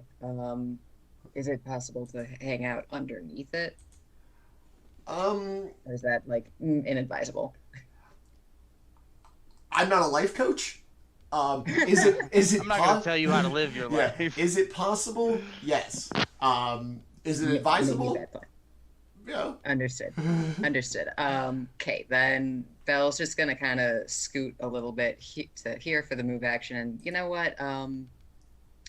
Point one side of them to the Draco Lich, and for their bonus action, use Hexblade's Curse. Just take this thing back to the ground. And the language on D&D Beyond's a little unclear. Is it just +5 to my damage rolls that I make with my weapon, or is it +5 to all damage rolls that I make? What's the spell? Hexblade's Curse. It's the class feature for Warlock. Nick, you play Warlock. Pretty sure it's a weapon. What is the question? It's just the weapon. The Just if Hexblade. Hexblade Curse works on any damage you do. Oh, it does? You get, Oh, you nice. get proficiency in damage. It's +5 at this level. Fantastic. Thank you. Very cool. And you And crit then- on it. You crit on 19s as well. But then for standard action for this round, going to cast Spirit Guardians at 4th level. Whoa. And Good one. as she chants in a multitude of yellow, the patron animal of Belle's family is cats, and a multitude of yellow cats swirl around her and then start jumping on the creatures surrounding her. And I believe that they need to make a save on the when they enter the area for the first time on a turn or at the start of its turn there. So I don't know. I don't think that goes this turn, but Whenever it starts its turn, Yeah. it'll Yeah. get chopped up. Yeah. So if you're done, we can get to the chopping because the Yep. Draco. let's get chopping. Okay. So what am I gonna? What's the deal with the chopping? That is going to be a Wisdom save 21. Ooh. Don't know how wise they are. They are old. Ooh. Oh no. It's gonna fail. 19. The Fae and the Draco Lich, or The Draco Lich was the 19. The Fae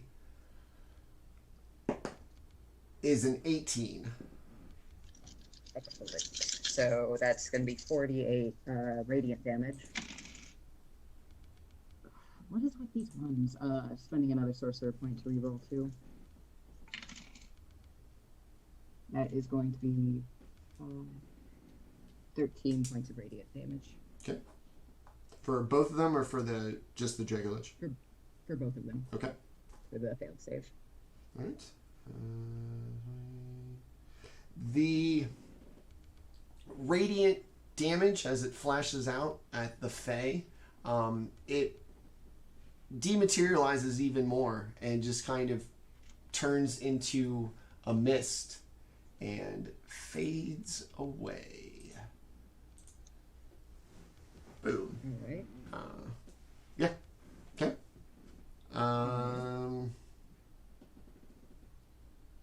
Yeah. Okay. Okay. It's the Jackal Lich's actual turn now. Okay. Yes. All right. Let's see here So we'll now. also yell really quick. Demetrius, you holding up all right? I'm doing good. All right. All right. The Draco Lich not wanting and liking to toy with those it has effectively frightened, is going to take a deep breath, draw in some air, and blast out a bolt of lightning at Minch. I need a dexterity saving throw, please.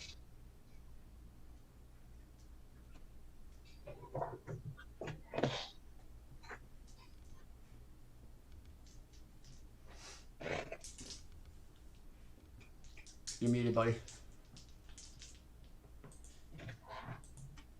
Thanks. Dexterity saving roll. Let's see. You guys can hear me now, right? Yeah. Yeah. Okay.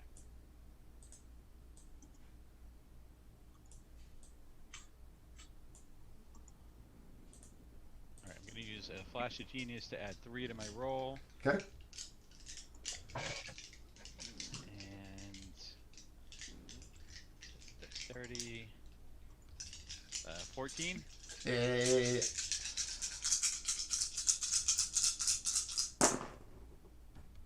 Oh no. 13, 14, 16, 19, 29,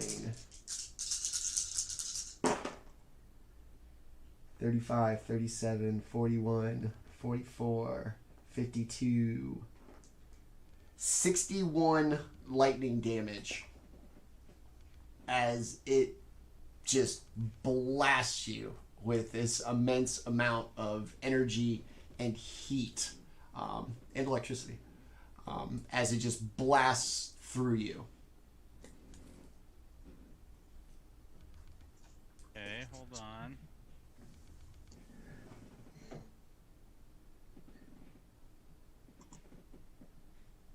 Where are my resistances list? Where would my resistances be listed? Top right, I believe. Just the Or abilities. defensive Character sheet. underneath your hit points. I can look at it real quick. Yeah, got nothing. Okay. Yeah, no. All right. Well, You have advantage against magic, but only on mental skills. it's nice knowing you guys. Oh no. Are you down? You have a passed out gnome in your presence. I think. See, does that what happens to the cannons? Do they just the cannon and my summoned creature? They just go away, or are they still up for the fight? Depending, I was like, neither one of them can be concentration, because if not, you couldn't have done anything else. Right. They're not. It doesn't say anything about it. It only disappears if it's reduced to hit points or after 1 hour. It doesn't say anything about if you're Yeah. infested. Okay. But So- what does it say it does on its action? That's the. It needs my it requires my bonus action to do Right. things. So it'll Yeah. it'll sit there. It won't disappear, It'll but just it can't. hang out. Yeah, but it can't do anything. It'll just hang out. All right. The golem, however, acts, or the construct that I summoned has it acts on my initiative, but it has its own turn order, so it should Okay. be able to act. All right. Okay. The Fae, who I just somehow made smaller for no reason, is going to slide. Let's see. Yeah, it's going to slide next to Demetrius, and Reaction. for for the first time, it's going to coalesce into a full figure, and it's still Fae-like, pointy ears, the kind of long, lean physique. But As a reaction, when it enters my space, I'm going to hit it with a cantrip. okay, I meant to do it last time when it hit me, but I forgot, so I'm going to Okay. do it post facto. So it's just going to, I'll just do my chill touch on it. all right. 28, oh, no, 30, because I forgot. Yes. Fucking amulet doesn't affect it. But yeah, so 3d8. Okay. 3d8.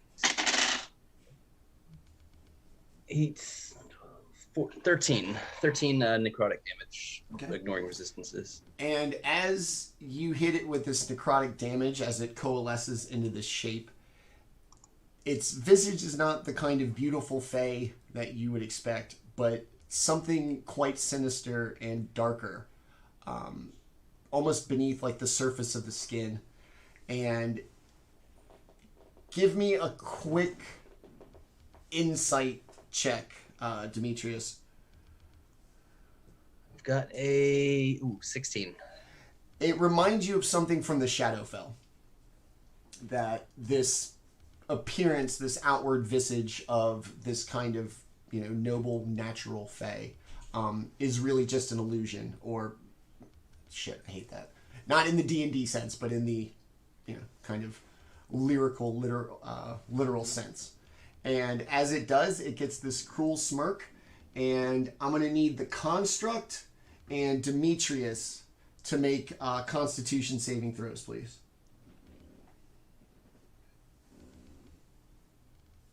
21. Okay. No, 20. Okay. Still good. I keep looking at other people's sheets instead of my own.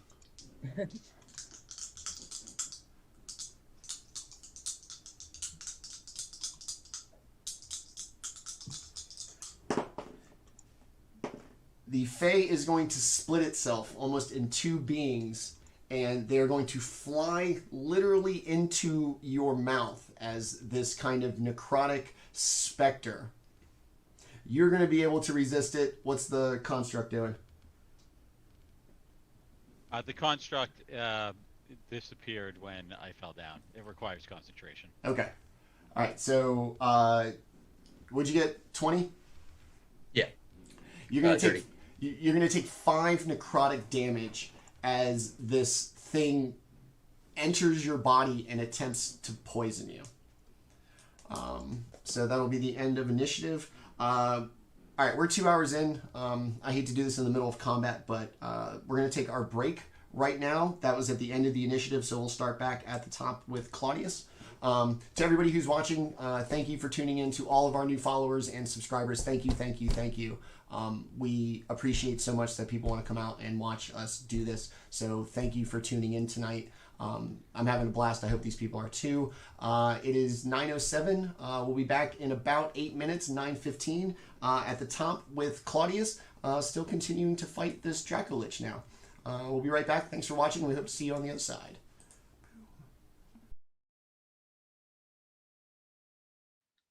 Boom. All right, everybody, welcome back. We are back from our break. To everybody who stuck with us through the break, once again, thank you for watching. We just really appreciate this, that people come out and want to watch these great players, and an average DM kind of lure everybody in with big numbers and fighting gods, and here you are. Thanks for tuning in. So we are still in this fight. Let me get rid of this Fae that turned itself into a specter and tried to eat Demetrius from the inside.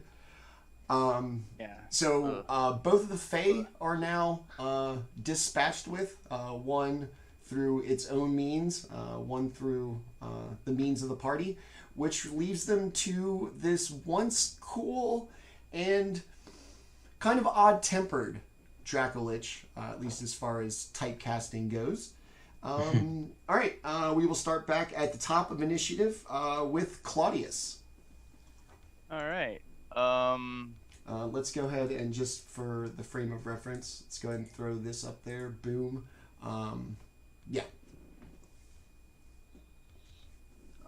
So you'll just kind of, after dispatching the first Fae, you'll just kind of see Claudius just kind of go back to, making sure his boots are nice and clean, because, heaven forbid anybody scuff his shoes. That's a whole nother deal right you there. stepped on my sneakers. Hey, you spilled more than salt on my kicks. The Battle of the Cool Mo-D concert, which took place at a Cool Mo-D concert. So the Dracolich, Stink meaner. in his mind, will hear, thought we had an agreement. What you see is what you get. You wanted to be a good pet. You wanted to be a good dog and show your master you were a good boy, and you were going to dispatch us evil adventurers, and why do I feel you had to tell your boys to come out of the woods? We didn't hide anything. You were apparently so astute in your observations that you knew everything that was going on. You knew every move that was going to make. Why do you need to tell your friends to come in? I do this to show you the new way. You keep talking about the new way. Either you let me in on the new way, or I'm gonna have to finish what you started. You will see the new way, whether by my hand or that of All my right, mistress. enough. Yeah. You in this new way. I get it. I get it, man. You live the life. You are a poster child for the new way. So Child. I will spend another key point, Okay. and you will just kind of see, just kind of like this utter calmness comes back over Claudius. A place he rarely goes to. This is he feels most at home when he does things like this, and he will basically cast the rest of his astral self, and I will now strike at the Dracolich. Okay.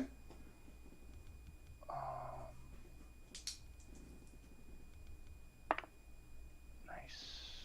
So that's 19 plus 9.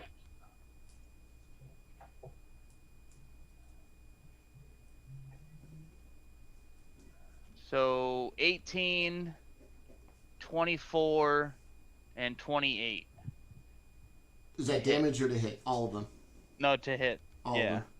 All of them hit? Yeah. Okay. So he is going to take 6d8.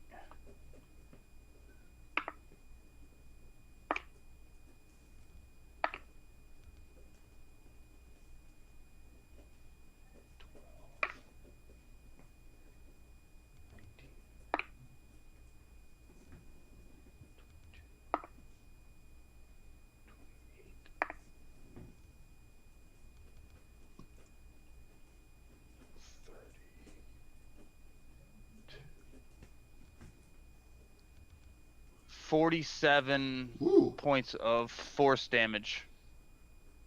Woo. Okay.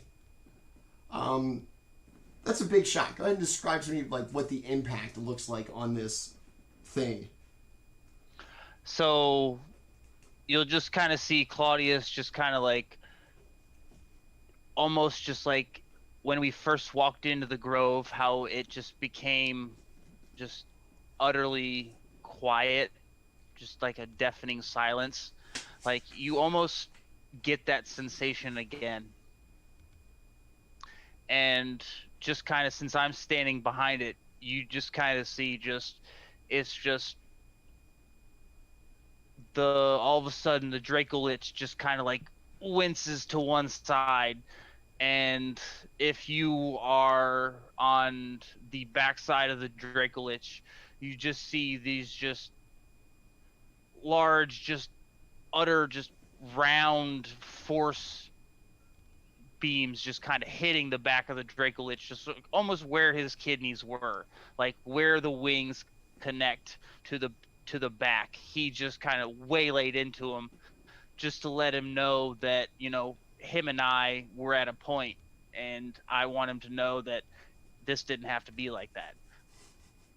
I think it's a slow learner, but 47 points of force damage is a hell of a lesson. All right, very nice. What else you got? That's it. Okay. For me. Actually, hold on. I'm a monk. I can do like 12 actions, so hold on. Well, I don't actually. So summoning, I thought summoning the body was a bonus action, but it is actually, if I already have summoned the other two parts of myself, I just become whole. so I can still attack. Well, actually, no. No. I'm done. Nope, Okay. that's it. I'm good. All right. Demetrius, you've just seen the monk like really waylay this thing. You feel slightly full, like you ate a meal, but like not like a good one, like gas station tacos. Like you're full, but there's something like sitting in you that's not quite sitting right, and it's probably the Fae that, try to get it on your gullet. It's probably that. I'm not a doctor. It's definitely something that's not right in you. Yeah. I'm not a doctor. I don't know. Yeah. So I as just my role play action, one occasionally. I'm gonna cast Greater Restoration on myself. Okay. Trying to expel this fuckface. All right. And then as my bonus action, I'm gonna hit what's his name? Minch with a healing word. Okay. So he will minimum. He'll do 6. He'll get 6 HP, and he'll be back up from unconsciousness. And that'll be my turn. Hey, as you cast Greater Restoration, the ghostly form that you saw, like basically go down your throat and into your soul, comes out through your chest and fights like it wants to go back in, and suddenly it lets go, gives you a little wink, and disappears into nothing, and that sick feeling you had to your stomach is now gone. I shout out, yeah, that's what you get, fucker. All right, Minch, you are no longer dying as of this moment in time. All right, it is now your turn, big 6 HP. Yeah, big 6 HP. That's what they called me back in elementary school. You were level 2 then. I mean, yeah, 6 HP is a lot. Precisely.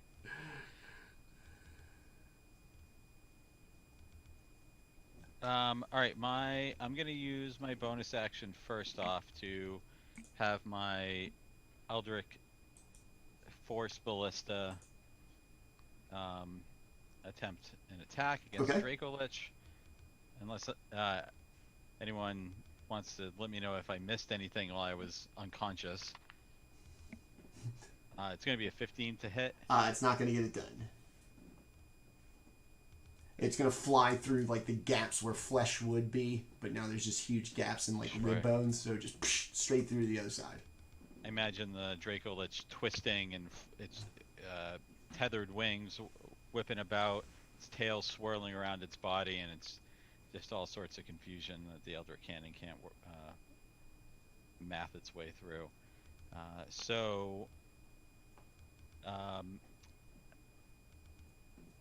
What can I do from this prone position? I more or less have to get up to do just about anything, right? Yes. You can get up. Can I cast any spells from here? Yeah, getting up. Yes, all of them. Yeah, getting up is just use half your movement. That's It's it. just half of your movement. Yeah. Oh, okay. All right. I'm gonna stand Yeah. up and then cast Scorching Ray at 4th level. So it's gonna be 5 separate rays, each doing a separate attack roll. Spell attack. Let's see, it's only 4d20. I need 5d20. This is fun. It's not blind anymore, so I guess these are just straight rolls. Oh man, that's a suck on ice. Does a 16 hit? It does not. Alright, so there's going to be one hit for 24. And it's going to be a Peasley amount of damage. Yeah, 5 fire damage. Okay. To the Draco Lich. And Minch still has 10 feet of movement. Can he get behind this tree? Like the other side of the trunk of this tree here? with 10 feet of movement? Let's see. You can get to right where you are. Is that on the opposite side of the tree trunk? Yeah, like if you're under the canopy, but just kind of like ducked around. Right. So I might be concealed, but if he's watching where I go, he knows exactly where I am. You're still going to be, we'll say, in partial cover at least. Okay. All right. All right. Minch is going to make a move to try to duck out of the way quickly. Okay. All right. That's it for you? Yeah. All right. You still have your cannon? The cannon already missed. back. It missed a bunch. Got it. Bell, Thank you for reminding we me. have some concern, perhaps, amongst the party, at least from the member who was just almost dead. Yeah. Might be a little gun shy, naturally. I don't know. I don't read people. What would you like to do? I think Belle's going to start off with a 3rd level healing word to dear Minch. While I'm rolling that, if I were to try to make a persuasion roll on this thing, would that take up my action or? No, you can talk and cast at the same time. All right, And if not, you make it look great anyway. Right. I'm gonna spend a sorcery point to reroll the one I rolled. So he gets. Math is hard. 15 points of healing. Big 21 HP, what they called you sophomore year. Right. Somebody graduated. High school, get pushed into And- lockers, nerd. And I'm a little bit conflicted on what to do to this thing. Is it looking like, hey, considering part of Rill's duties being tied to Kalambora is like fighting undead, would they be able to get an eye on like, hey, this thing looks like it's about to go down or it's still pretty hardy? It is definitely not doing well. Okay. If it was... Here's like the worst. Here's like literally the worst analogy that I'm just delaying telling you. If it was a pizza, you would be getting the portion that is left of this Dracolich's health would be enough for one reasonable person to eat. Which is So the whole most pizza. vague thing ever.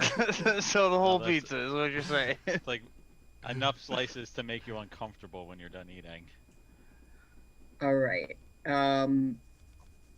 Belle's kind of doing some mental math and looking at this. Like, Spirit Guardian's probably gonna do a little number on it. It didn't seem to like Mind Sliver, so I think she's gonna try that again. And for the attempt at persuasion, just going to as they're going through their somatics, say I'm the one you should be focusing on.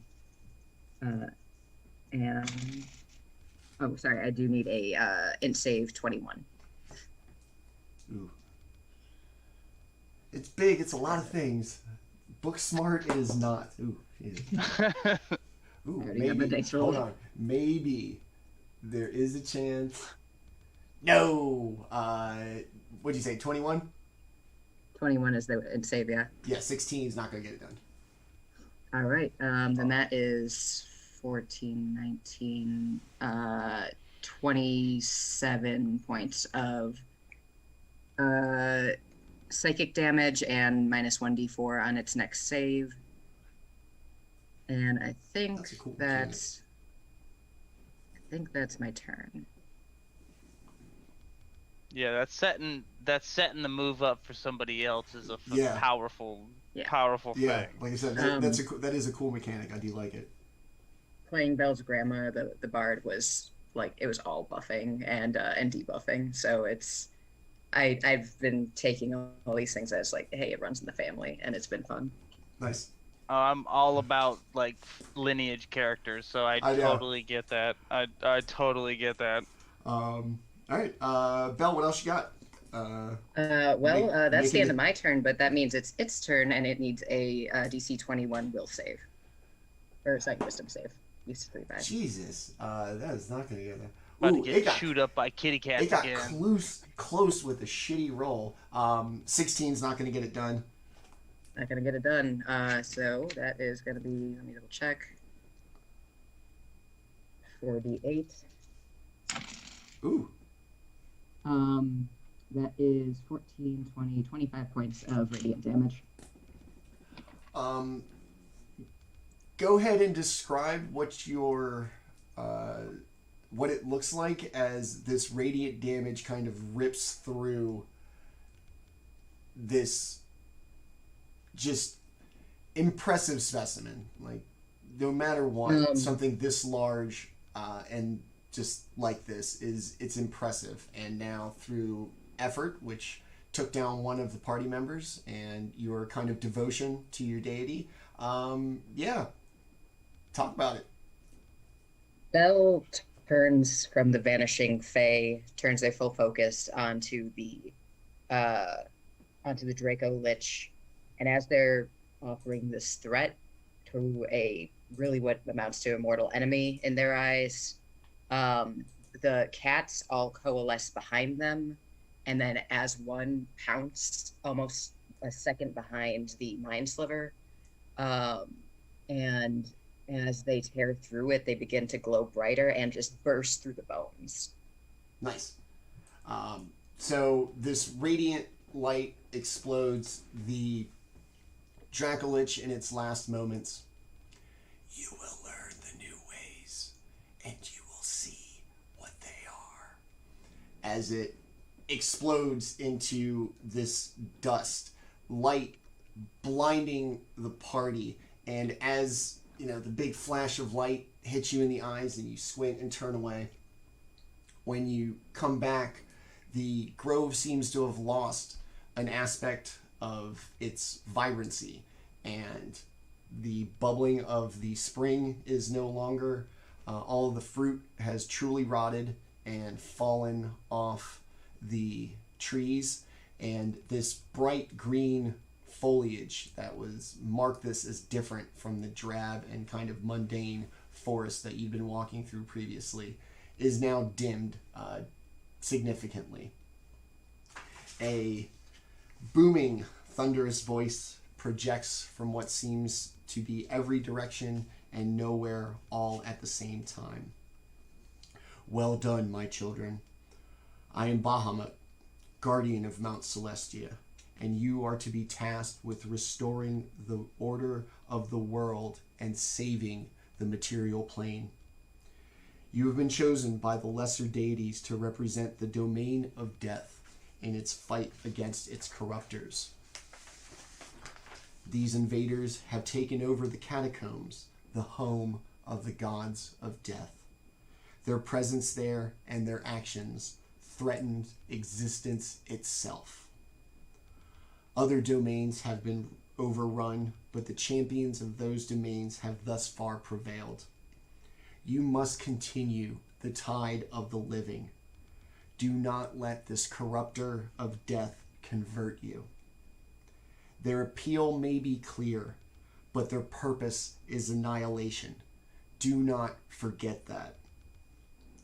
Travel to the catacombs, root out the corruption, and meet up with Eldath, the current regent of Mount Celestia, who has mounted a noble defense of our home. She is our last hope. She cannot fail. The path before you is not an easy one. You will deal with powers and beings beyond your mortal comprehension. Be true to yourself. Do what is necessary, and do what is right. Should you fail, the prime material plane will cease to exist. Only you can save life as we know it. I, Bahamut, protector of Mount Celestia, send you the only champions that may prevail over this corruption. May you settle the domains of death and peace. May the catacombs and the tranquil terrace be restored to glory, and this assault on Mount Celestia be crushed once and for all. You are once again enveloped by a blinding white light, And as you are, everything around you disappears. The ambient sounds of nature, that feeling of being outside, is gone. And as the light fades and your vision is restored, you find yourself in a catacomb. Not dark, stone, and dreary. Stone, yes, but vivid and full of life. A water source creates a small river through this. The 60-foot ceilings radiate a natural sunlight, allowing these plants in bloom to exist. And as you gain your senses and see the catacombs as they are presented to you, just on the bank of the river stands a face very familiar to Demetrius. That Shadowfell visage that you saw in one of the Fae, now in their entirety, in their persona, stands expectantly, almost impatiently, at the edge of the river as it just kind of paces back and forth. Go ahead. So we've thrown up the new map for everybody. So you guys can go ahead and put your tokens down. You said we're on the closest side of the river towards Yeah, us? it'd be the south side. Okay.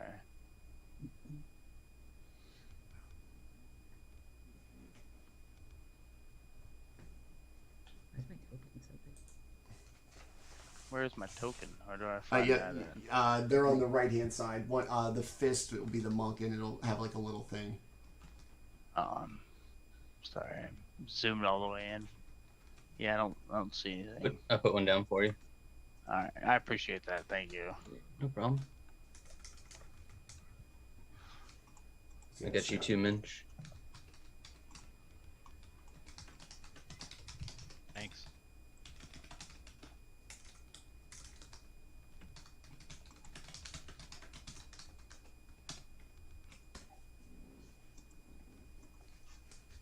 All right.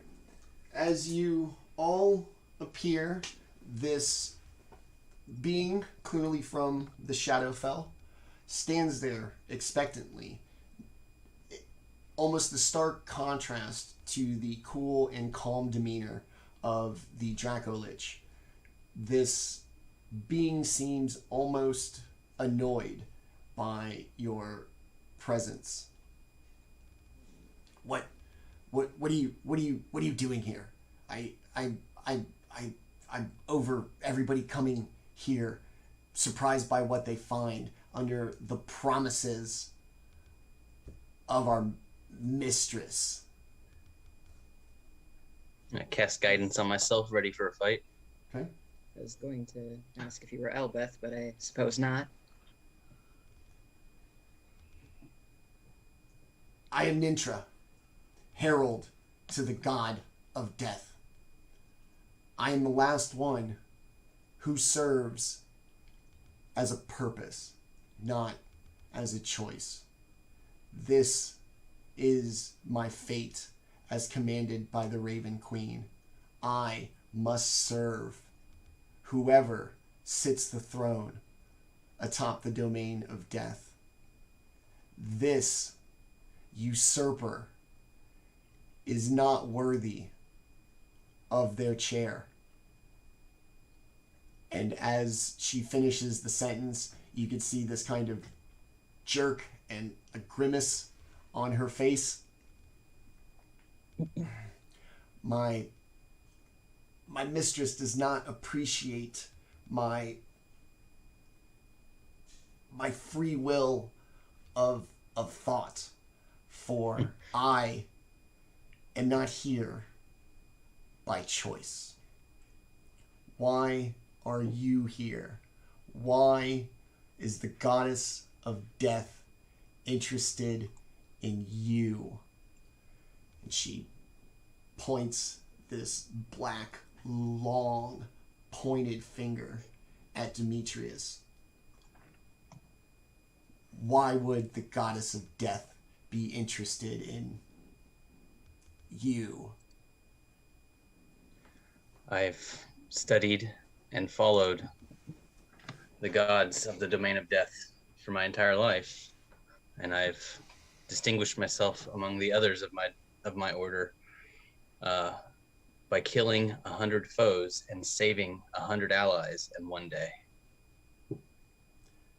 Saving allies sounds like you have cheated the goddess of death. Those were her souls. If they were her souls, I wouldn't have been able to save them. Instead, through her will and her will alone, I was able to bring them back. I was able to make the selection for her. But she was the one who did the choosing. She does not defer ultimate decisions of life and death. In fact, she doesn't even make that choice anymore. And spasm in the grimace of pain on the face again. Her decision making is almost non-existent. I welcome you to challenge her. And then the grimace again. You, with the touch of the divine, I see that a part of you belongs here. Maybe not here in the catacombs, but here on Mount Celestia, the home of divine beings. Yet you walk the mortal plane with these simple creatures, denying the greatness inside of you. You need not be on this side with them. Serve us, other divine beings, and make right this world that mortals and the less wise have turned into a never-ending cycle of death. Be the one to break the cycle, Belle. Why choose otherwise? Where you see a cycle, I see balance, and my place is maintaining that balance, not lending myself to death or to life, but to both in equal measure. If I might ask, is the usurper that you speak of the Raven Queen or another? Who's taken her choice? I wish to be home serving the Raven Queen. Alas, I serve this. And you can see her turn around over her shoulder and off in the distance what looks like a throne or like a ruined structure. In there sits what appear to be three beings. They're pretty far away, but you can make out three figures where you see and strive for balance and equity. I strive for finality and the end of things. And you can see the jerk again. However, my mistress finds... Can I try something kind of weird? Because I want to see if this will just break her out of this weird compulsion that she keeps getting. Pretty sure this is D&D, so yeah, go be weird. Be weird. I'm going to cast Beacon of Hope on all of us and on her. Okay. It only lasts for a minute, but for the duration, each target has advantage on wisdom saving throws. And I just want to see if this gives her breathing room from whatever's compelling her into these like twitching, like inability to just speak as she seems to want to. Mm-hmm. So what's triple advantage? I Elven ask accuracy. You you. just win. What? It's Elven accuracy. Asking for I a just friend. glow. Bwong. As your spell hits, you can see the kind of jerking motion that, for all of the Dracolich's bluster about choice, it doesn't seem as if she has one. That her task is really to serve the god or goddess of war, regardless of her feelings. And it would seem that up until this change of management, a person or being of the Shadowfell was quite happy to serve the god or goddess of death in its traditional role. Something about this just goes against her every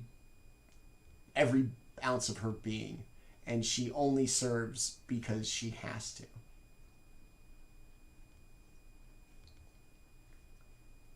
Your balance, according to my mistress, is a fallacy.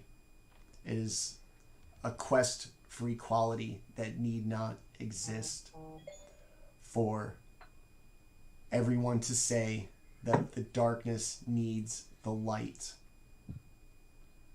What if it was always bright? If darkness never fell? Is that not a life worth seeking? A life that all beings could benefit from? Why must we lose children and loved ones to this cycle in the name of balance?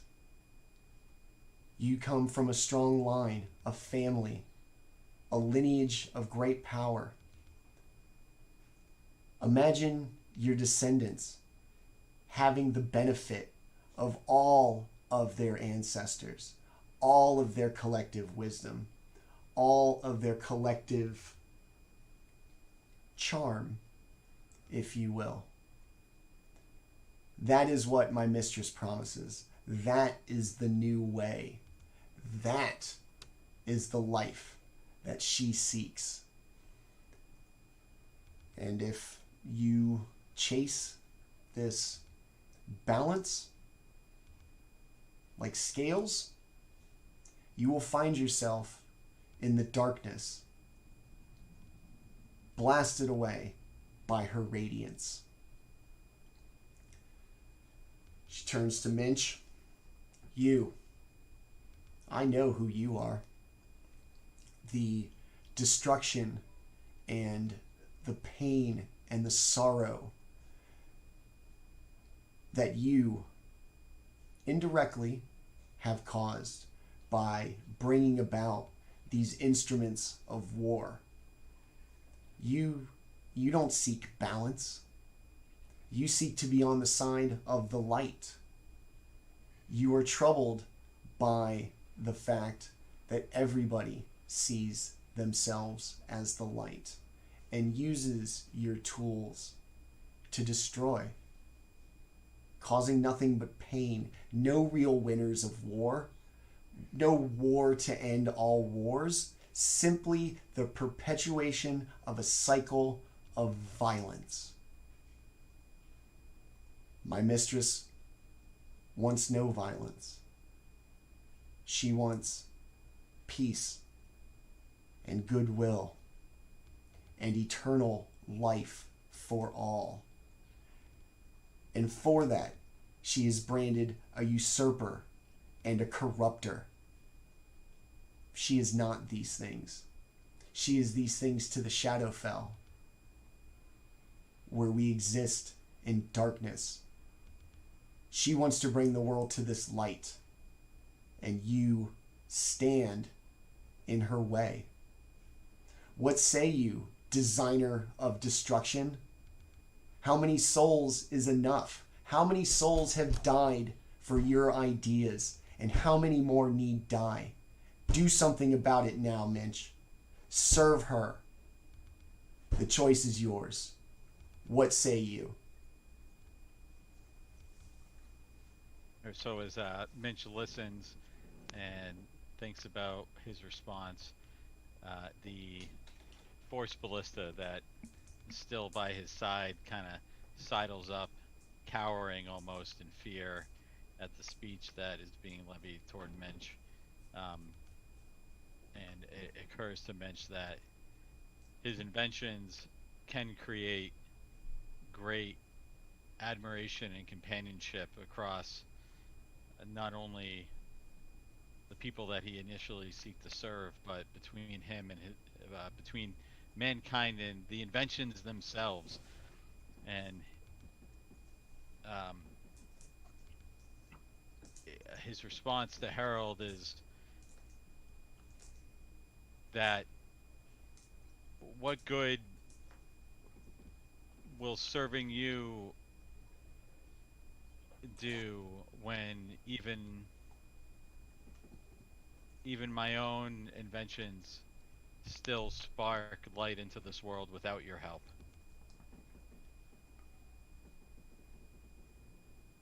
Wars are won when people have died.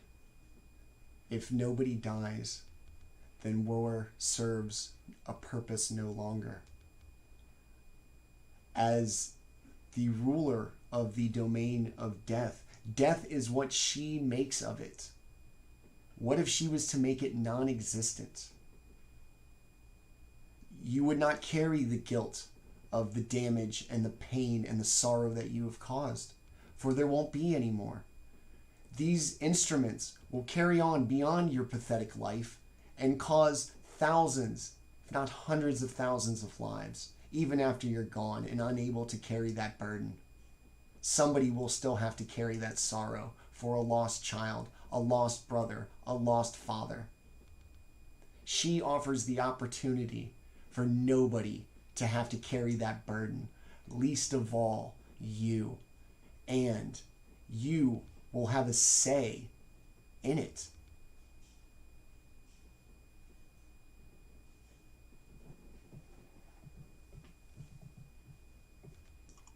Allow me a moment to think about what you've said. This is not an easy decision for me to make after years of straddling the line of good and evil and still failing to find my way. Make a tempting offer, but I need a moment. She turns to Claudius. You, the traveler of multiple planes, an appreciator of beauty in this one. Your expensive clothes, your bargaining, your charm even. Belie a fear of death. You enjoy these things because you know your life is temporary, that this cycle, as they put it, must be met, must continue to roll. You can appreciate this beauty and the wonders of other planes forever. What we essentially promise is immortality. Not forever life, but a lack of death. The fear that keeps people in their boxes, behaving, serving, for fear of the ultimate retribution. We will take that away. The freedom that we offer is the freedom you embrace, Claudius. The freedom to travel the multiple planes, to appreciate things of beauty, of great craftsmanship.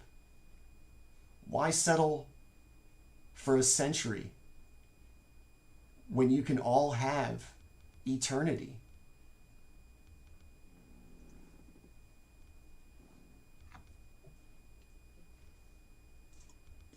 Claudius? You froze or is my man sleeping? Like, my man's out. In Oh, that. Okay, sorry. Nope. Sorry. If I were meant to have immortality, I would already be in that state. I've always been playing the game like you're supposed to. But now I realize, coming closer to what I've always asked myself, what's beyond and what's there. Now I realize that it's not an opponent I'm playing against. It's the opposite side of life. It's the most precious things people live for, take for granted. And in an instant, you kind of hear a snap. And Claudius's clothes go from his, traveling gear of pants and a shirt and a vest and overcoat, and it goes to an all black tuxedo. Just if you just went to a tailor and were sized, 5 minutes ago, that's the kind of tuxedo this is. It, to the nines, and there's no dust on it or anything like that, and it's the dance of life and death that makes life worth living and death worth running from. I've lived every moment of my life as if I were playing a game, and what you show me now is I've been learning a dance, and only now have I been made clear of the steps. If I were to become the teacher, my journey would end. You speak of being uncaged, but yet you're enticing me into a cage, trying me to bait me into the other side. I enjoy leading in the dance of life and death.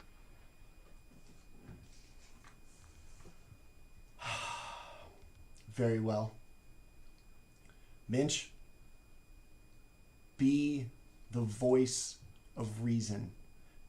Convince your comrades that this is the only way, for under her rule, it does not mean that death does not exist. It means that only she will decide who gets it. And she is offering all who want to believe eternal life. Refuse, and there is nothing I can do for you. Accept,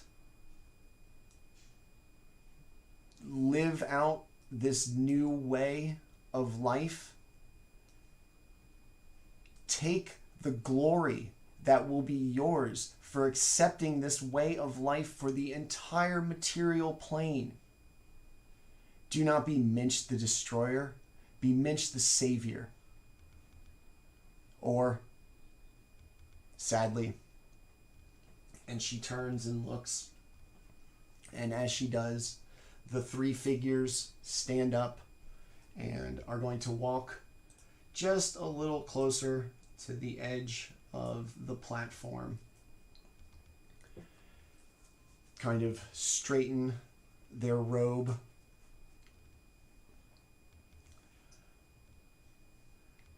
In order to help Minch make his decision a little bit more freely, I'm going to reach over and touch him for a 6th level heal, instantly restoring him for 70 hit points. I'm going to help you make your decision. Hey dog, here's a little bit of health in case you decide what you're going to decide. I don't want you to make the decision and then I want you to be around for this decision. I want you to see what happens. Yeah, don't you make the decision then die and leave us here. Hell no. Yeah. What say you, Minch? Your name will live on, not as the cause of sorrow, but as the savior of the material plane. Your dragon god wants to keep the old ways, the ways of war, the way of life only being green trees and birds and flowers, ignoring the other parts of life, fungus and rot, part of this cycle that must supposedly exist. Well, your offer now sounds quite tempting.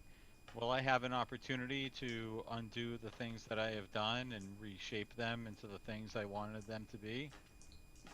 All that have suffered by your designs will suffer no longer. All beings who have passed shall be restored. Families reunited. Children no longer orphans. The sick just inconvenienced. All you must do is accept Trostani as the goddess of death and put this charade to bed and enjoy this new life. Well, you paint a very stark and bleak painting of my life's work, and Minch is struck to the core, and since I will serve you. I'm Very there. well. Wow, you All in, caved brother. real quick. And as You didn't even ask about the benefits. Even what's told the, me they got what's the 401k PTO, or what's the anything. PTO? Is there PTO policy? I get to undo all the things that I feel the most guilty about. Didn't even negotiate. Took the first offer right off the bat. I'm just... It's just a simple man. The herald gives a curt smile and a bow, disappears. The three figures coalesce into one objectively beautiful being without gender or any distinguishing features, just a pure being of life, floats its way effortlessly across the river and gently touches down where the herald once stood. Come to my side, Minch. Begin your voluntary service. For, unlike the other gods, I do not compel you. I do not threaten you with punishment. I offer more than I ask. I offer eternal life for you and eternal life for all. And all I ask is that you help me to achieve it. Stand by my side. Assume your new duty and help me destroy these who wish to see death as a punishment and an end to the greatest blessing that any of us could have, which is life. I didn't agree to hurt my friends. Is that what I just signed up for? Everybody roll for initiative, please. Really wishing I hadn't healed you. Give me that back. I didn't. I thought I was going to reverse my past transgressions and not commit to future transgressions. This is beyond the pale. This is This is unacceptable. I guess you've got some decisions to make. All right. I'm glad I finally remembered to cast guidance before I did an initiative. Is Beacon of Hope still up, or has it been over a minute? We'll say it's still up through the first round. Give me a time frame. 'Cause We'll do it through one round of combat. I'm saying like from before. I need like a general idea of how long it's been. You're in the home of the gods. Time moves a little differently here. Oh, I hate those answers. If my hate those answer answers. if my answers scare you, Vincent, stop asking scary questions. Well, I'm like kind of like a time frame kind of girl. It's one of those I got a pumpkin outside waiting on like it's on a clock and it's only prepaid for a certain amount of time. Look, dog, my Uber's about to get. So what? You need some time for your.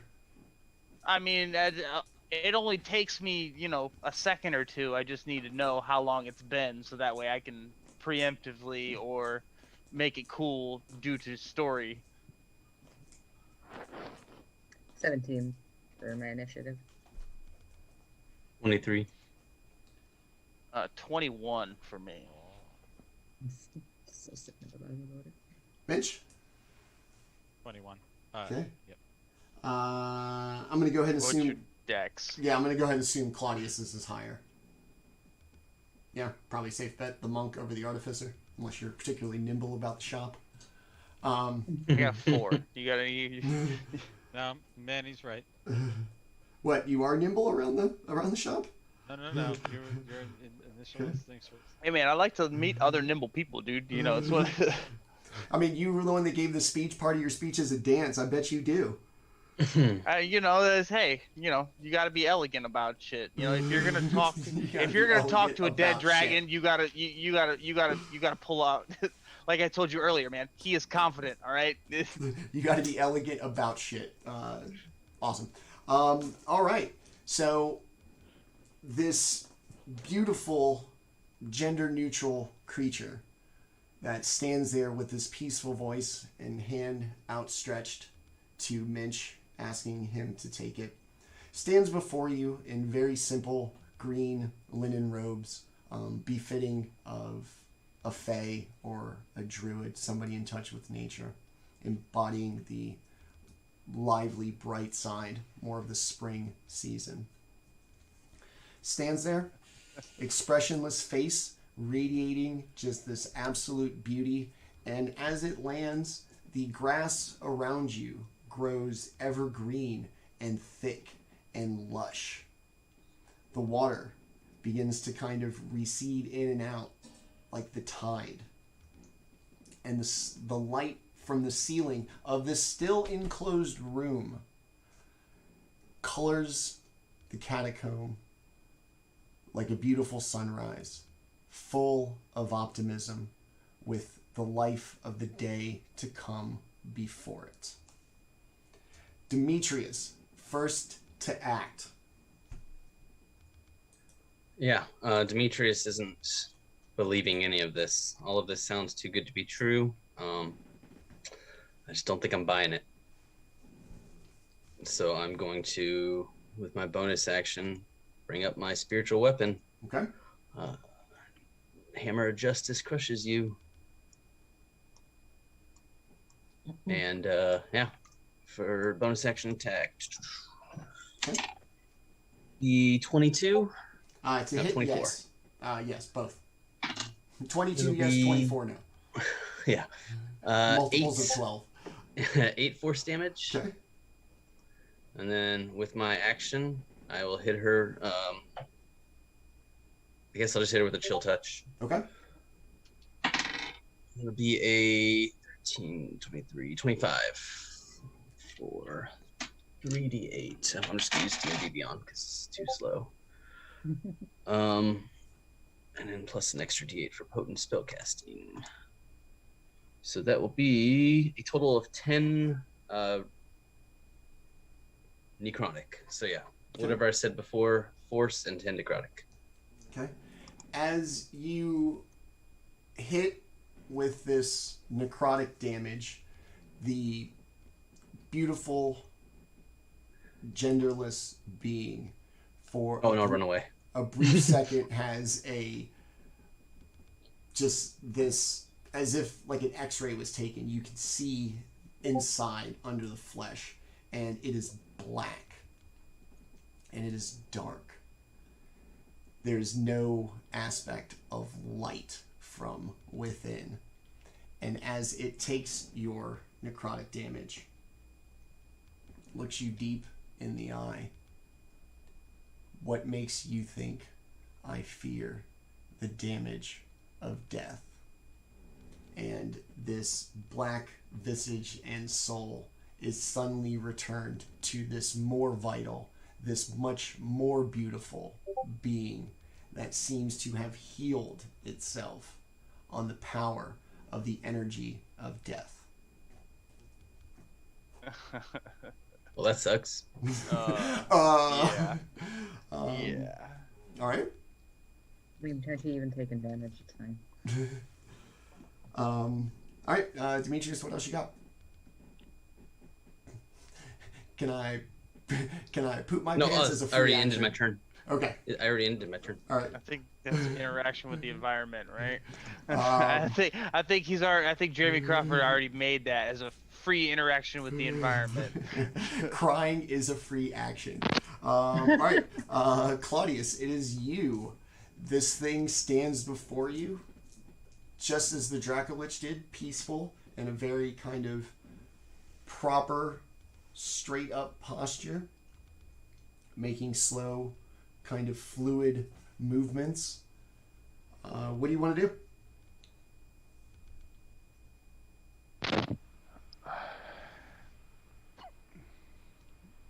So you speak of death, but yet you don't take your true form with us.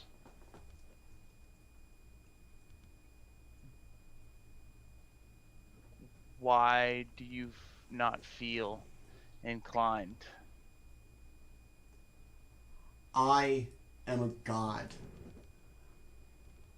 The world runs as I see it. Your realm is filled with those who rise to prominence in the hopes of using their vision of the world to guide it to a better tomorrow. But as mortals, you lead an army, a kingdom, a tribe, and what? Against who? The gods? Who can defy me? Who dares rob the world of the life that I want to provide for it? Fools. That's who.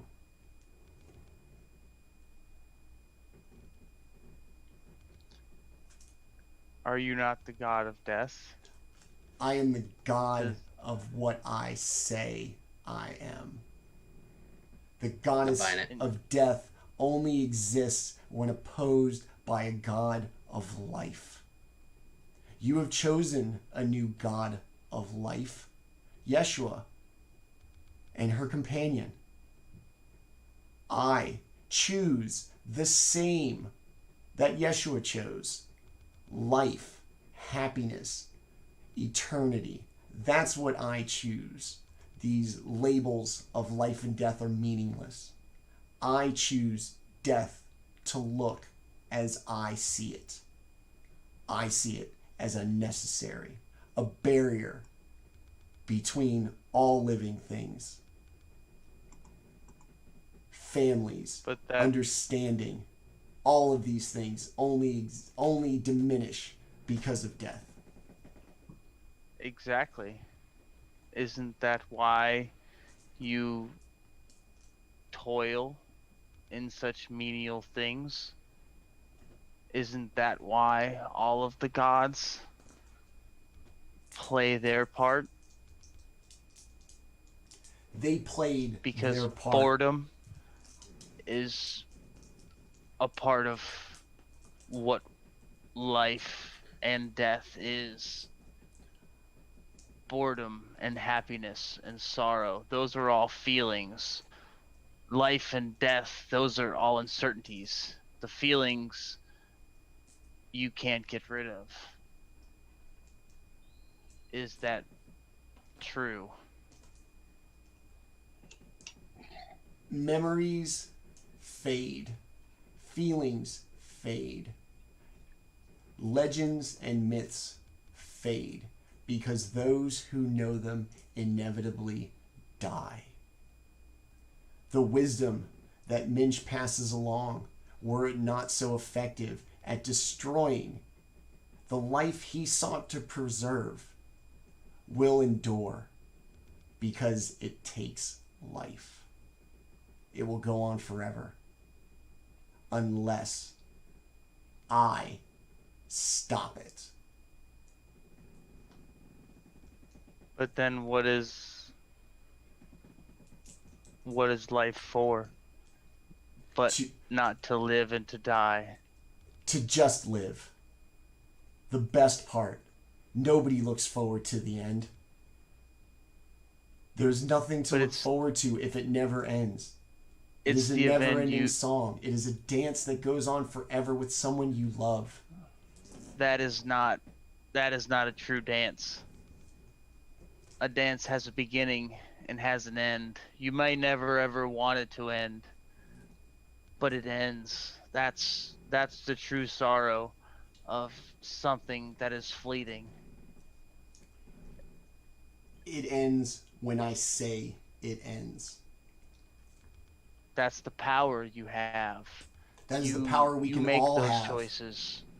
It's not the power that everyone needs to have. Not everyone can. You from your ivory tower can see what everyone does with the little freedom they have, and you can see what it would become without the fear of certainty. The prospect of uncertainty is too overwhelming for some.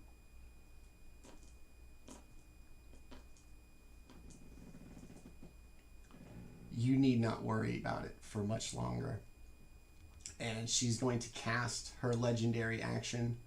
This whirl of branches and vines is going to come up from the lush grass underneath your feet. I need you to make a dexterity saving throw, please.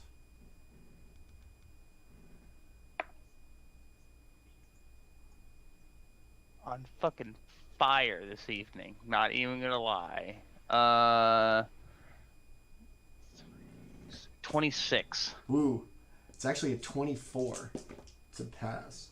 Alright, so you're going to... You don't even gotta roll. I'm gonna save you some time right there. If I cut your damage in half due to dexterity, don't even worry about it. Okay. So, as it casts its legendary action, it sees you dodge and take no damage. For if death is part of this cycle, why do you not embrace it? See the full experience as you've been taught by these pathetic beings. You first. But that's the dance I speak of. Don't you see? I truly embrace it. For I have spent what little time I have making sure that I can enjoy the time that I have.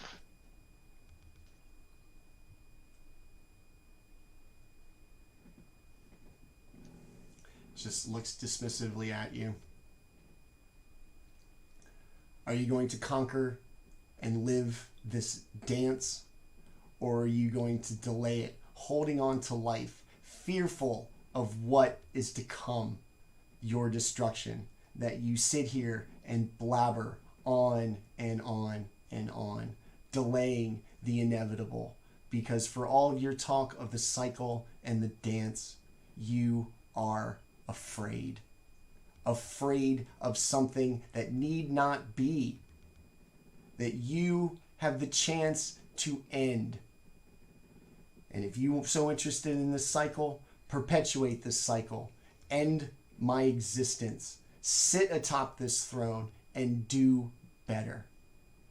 If not, be quiet and enjoy the blessings that I will bring to this world.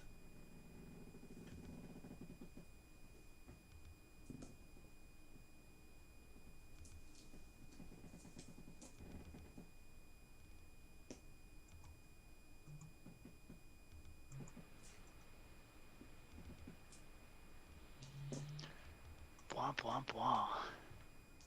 What's the biggest thing I have in my book to hit this bitch with? Right. Let's see. All right. Perpetuating the cycle. All right. You want to hit me? You want to hit me with shit like that? All right. I got you. So, fuck. Let's see what it is on this character. I don't even know.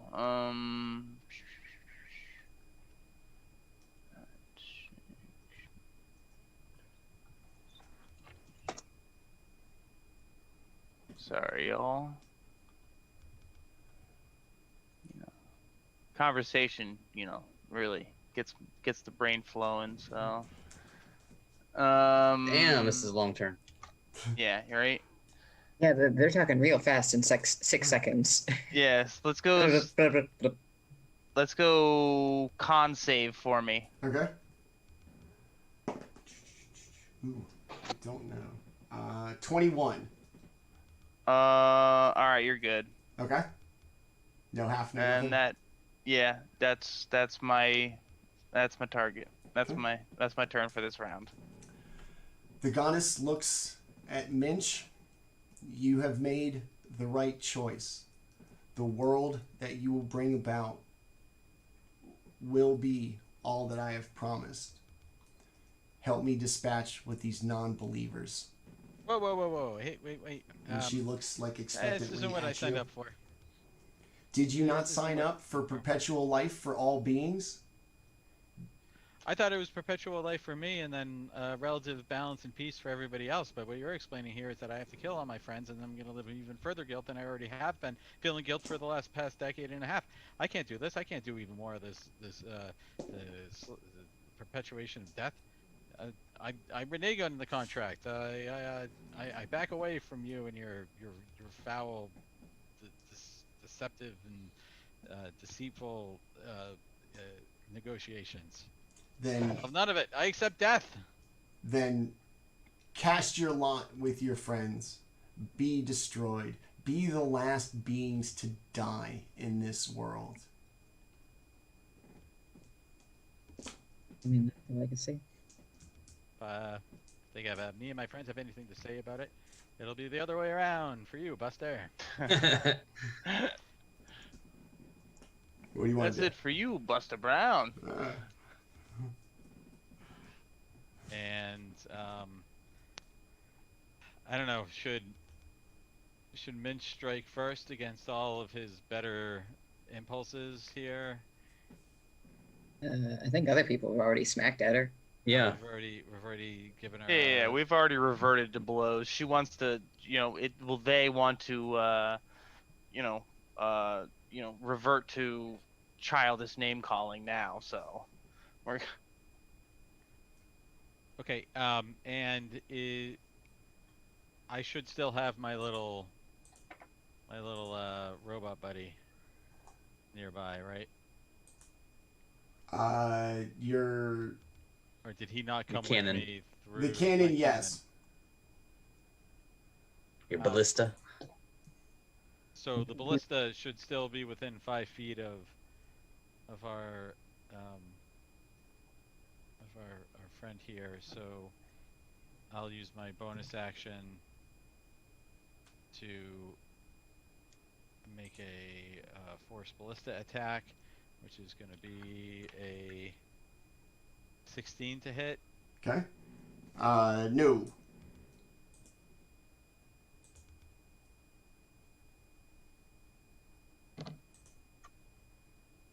And I need a Constitution saving throw as Minch casts Thunder Wave, catching just. Oh. No. I rolled that one. No. Okay. Splish splash, bitch. So concentrating on all your talking. Forgot where you were standing. Because that knocks him back, right? Yeah. Underwave pushes him back like 10 or 15 feet. Splish splash, bitch. No? Just take any damage or Right. no? Rolling it up right now. Okay. Thunder. My usual DM, Stalwart Gamer, is in the chat, and he can definitely relate to the nat 1 on saves. I just like for the most part, these things have like high like pluses to save. So for the most part, I'm like, yo, I just need like a 7. I'm probably good to go. A one's not getting it done. So it's going to be 14 because I rolled 4d8s and 2 of them showed up as 1s. 14 damage, thunder damage, and will be pushed. Does it help to have her pushed further away from us? Couldn't I hurt. don't know. Doesn't matter to Yeah, me. all right, You yeah, need somebody to walk on water. I got you. Push her 10 feet. Okay. Yeah, I can fly, so. There, how we do that? Is that okay? Take a dip. Oh, there you go.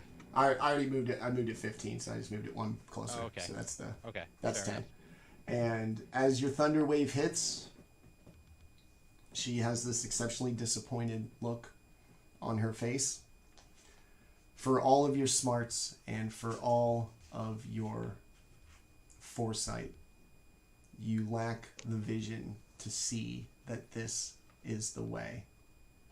And you will die and be the last ones to do so. All right, Minch, what else you got? That's it? I will gladly be the last to die if it means defending the living, and all that is important. All right. Or some such bullshit. Something that makes it seem like Something badass like that. I didn't join her when it seemed convenient. Honestly, my mind thinks faster than my mouth can make it move, so I apologize for being less than gracious. Bell. At least in the out of character and in chat, everybody seems she's got to make some good points. You don't seem into it. Seems against your nature. Yeah, they'll respond to that last quip. You lack the wisdom to see that eternal life doesn't mean an end to eternal suffering. People do terrible things to each other. The world does terrible things to them, and prolonging that isn't a kindness. Let me show you. And from the Staff of Power, Bell is going to cast Lightning Bolt. That's a Dex 21 save. I wonder if goddesses of death. Oh no.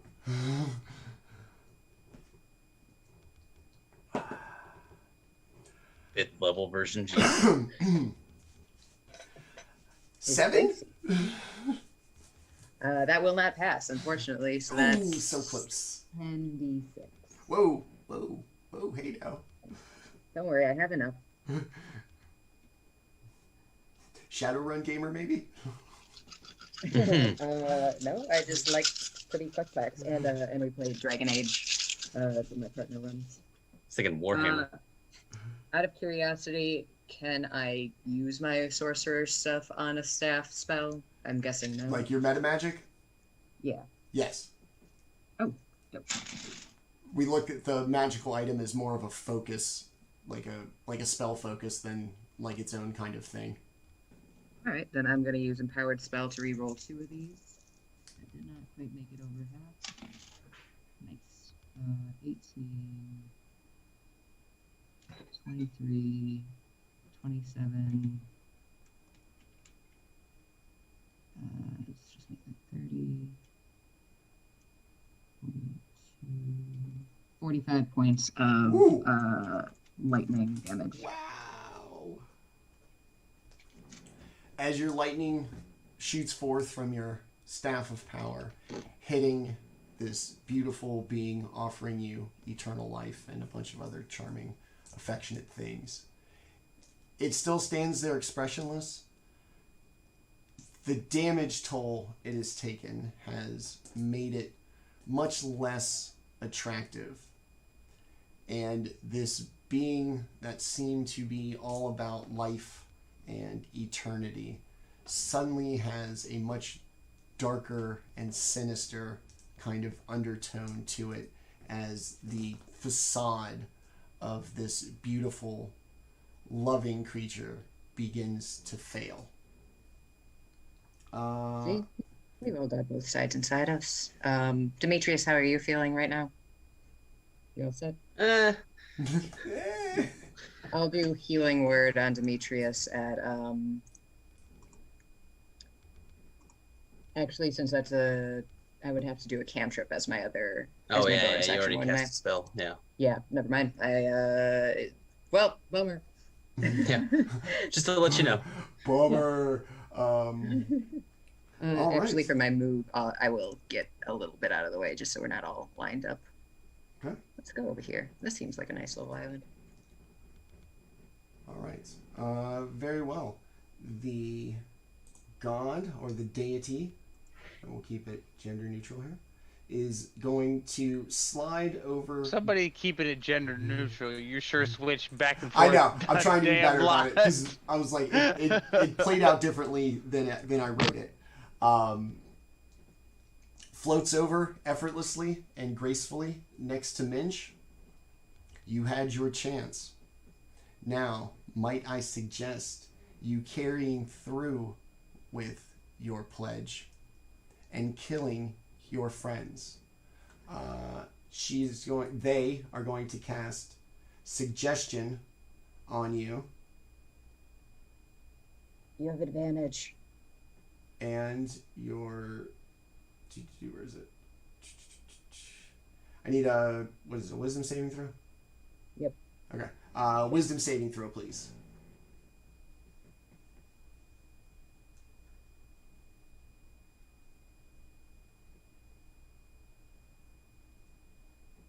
You have advantage, but I think you're also muted. Yeah, thank you. Okay. All right, so that will be a 17 on the high dice. After your initial pledge, her re-offering, coupled with perhaps the arcane nature of her suggestion, says that now you are compelled to fight for her as her suggestion has taken root. It is a concentration spell for the deity, and it lasts 8 hours. Okay. Quite satisfied. Damn. Quite satisfied that they have their minion or their disciple. The goddess sits back and smirks smile. You will be the last lives to end anywhere. And we will go back up to the top with Demetrius. Let me check on the range of this spell. Okay, it is a touch spell. So first with my bonus action, I will go ahead and move my spiritual weapon to come over here and bash her across the face, Okay. hammer style. Ooh, there we go. Nat 20. Uh-oh. All right. I gotta figure out how many dice that is. Okay, it's only 2d8 plus 5. 7 plus 5, 12. Yeah, so 12 force damage on her as the hammer comes down. Okay. And then I'll move forward up to Minch, and I'll look her in the eye as I put my hand on my friend's shoulder and say, I don't buy any of what you're selling. And I'll cast Greater Restoration on Minch to get rid of his charmed effect. That'll end my turn. Okay. The deity also maintain. Well, it doesn't matter now, but maintain concentration through your attack. All right, Claudius. All right. Let's see. So I'm going to move to that side, to the back side, you know, kidney punch. And let's go attack 2 times. So that's 23 to hit. Yep. And an 18 to hit. Yes. All right.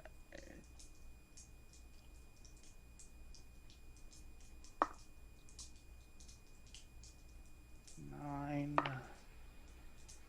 18 points of damage for those two. Force damage. Okay. And then,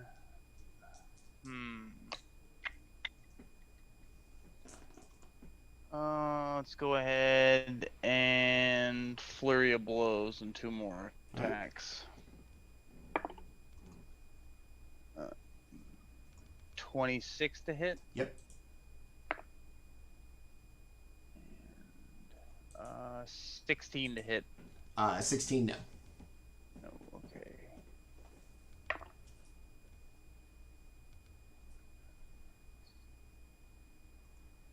15 points of damage, or no.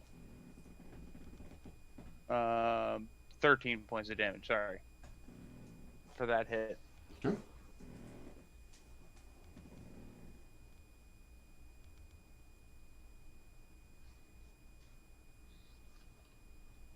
Sorry to interrupt. I forget what's your subclass of monk? You're astral, right? I am. Yes. Can you do stunning strike with the astral arms, or do you have to use regular attacks for it? No, I can use my astral arms for that. That's a really good subclass. You do. So it's like I was just reading because I've slowly become a fan of the monk this year, yeah. version this season, as I like to call it, in 5th edition. But yeah, the astral self, it's not like a all battle thing. It's more of like you want somebody that's not a bard that can do like all things. Yeah, that's a great subclass. All right. What else you got? That's it for me this round. Okay. The god deity is going to take its legendary action. And hold on. Minch, is an action in there? No, Is that gonna charm? That gonna get a charm? Legendary action goes after somebody's turn. It just goes arbitrarily in the middle of initiative. That's why they only get so many of them. Yeah, Because they can just it balances bust them out. out like Yeah, that. it balances out action economy too. It is going to look at Minch once again. You know you have seen the truth, and it is your time to serve a bigger purpose. Might I suggest you do your duty, kill your friends, and provide a life for all beings in the plains. Go ahead and give me a wisdom save again, please. Counter spell? Ooh, okay. As a reaction? Yes. Okay. Nice. As I forgot I had it last time. the words begin to escape the deity's mouth, they are almost muted and just effortless mouth movements, but no sound, no magical spell. It is now, Minch, your turn. Broken free of the charm, but they're going to keep trying. Okay, so with my bonus action, the Force Ballista will attempt make a dent, and I don't think it's going to do it. It's a 13 to hit. Nope. Put it over here. Minch is going to use a tactic that seemed to work well for him recently, which was summoning the construct. He's going to blow his last 4th level spell to do it, but the construct is going to appear directly in front of our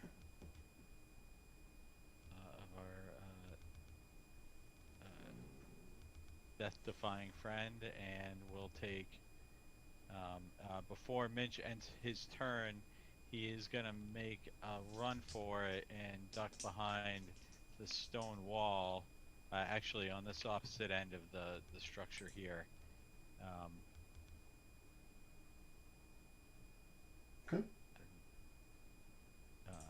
so that'll end Minch's turn and bring us to the construct's turn.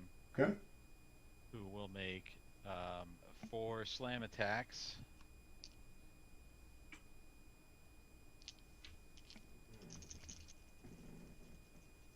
Minch is kind of giggling off in the corner as he peeks over the stone wall to see the construct that he summoned make its attack. Oh, his giggling is really pathetic. It is, let's see, a +8, so does 15 hit? 15 does not. Okay, does a 17 hit? 17 does. Okay, so there's going to be 2 hits that land.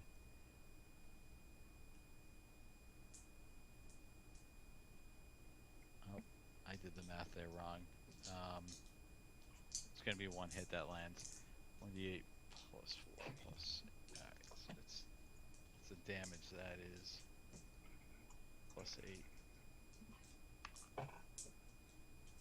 +8. 16 bludgeoning damage. Okay. It makes no show of pain or of anything, just of disappointment, feeling that it has gotten through to you and you've seen the way that they want to set forth, but yet just won't embrace it. The god is going to do another legendary action. Is your construct a like it's magically conjured? Yes.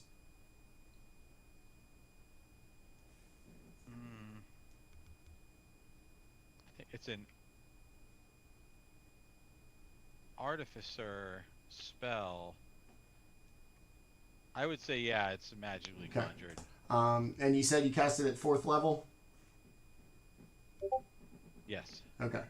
So, get dispelled. with their legendary action, they're going to cast Dispel Magic, because it is 4th level. I do have to make an Arcana check.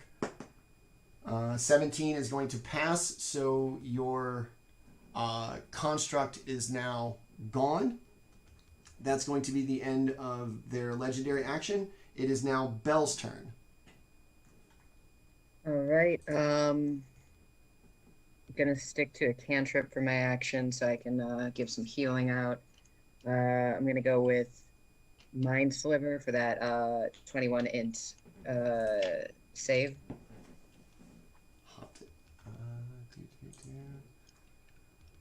Man, none of these people. Nope. Alright. 11.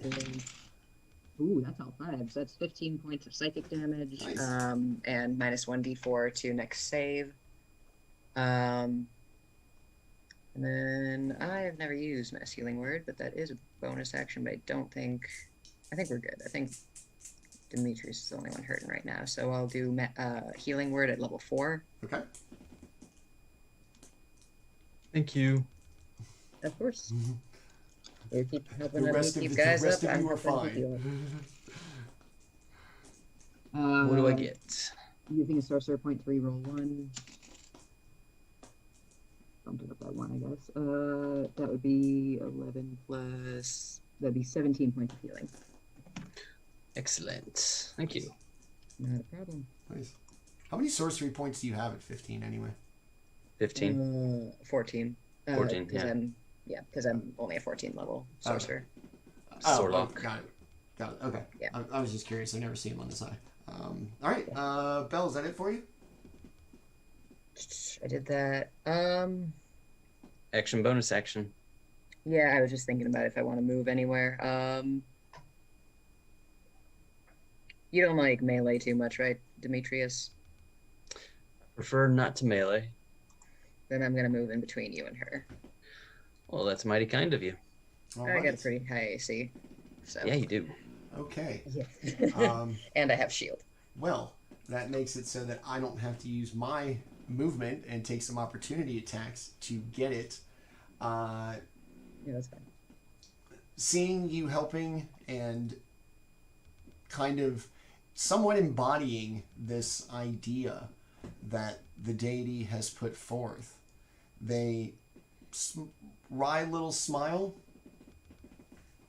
makes a kind of gesture with their hands, reaches out and touches Bell for a 29 to hit.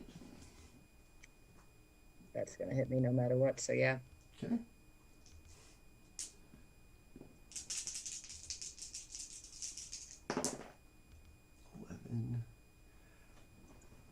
You are going to take 17 points of radiant damage. And as that radiant damage kind of reverberates through your body, you notice that your staff of power flickers and sparks as if it is broken. Unless it's an artifact, the item's magic is suppressed until the start of the deity's next turn. All right, give me a sec just to confirm that this is a. Yeah, it's just a very rare item, so I don't think it'd be an artifact. Okay. So, yeah, unless the No, staff power's not. Yeah, it's the one everybody sneaks through because it's classified It way sneaks lower. through TSA real easy. Yeah, Very rare instead of classifies- legendary. That's the thing. So yeah, so your staff of power is now no longer, as it hits you with the touch of order, trying to bring your mind into a more rational place as it feels you're acting irrationally and fighting for death to continue as it has. That is going to be it for its turn. Back up to the top with Demetrius. All right. I'm going to bonus action. Probably just go ahead and smack her with my,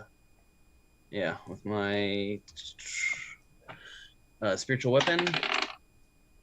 9 plus 12, 21. Yes. And then that's 1d8 plus 5. 13 for force damage on her. And then with my bonus action, or with my action, because that was my bonus action, I'm going to cast. There it is. Spirit Guardians.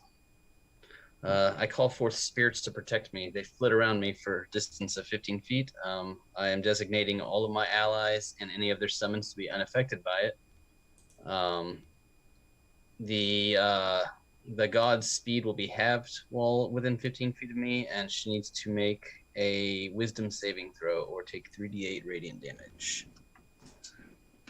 That's at the start of her turn if she's within it. Oh.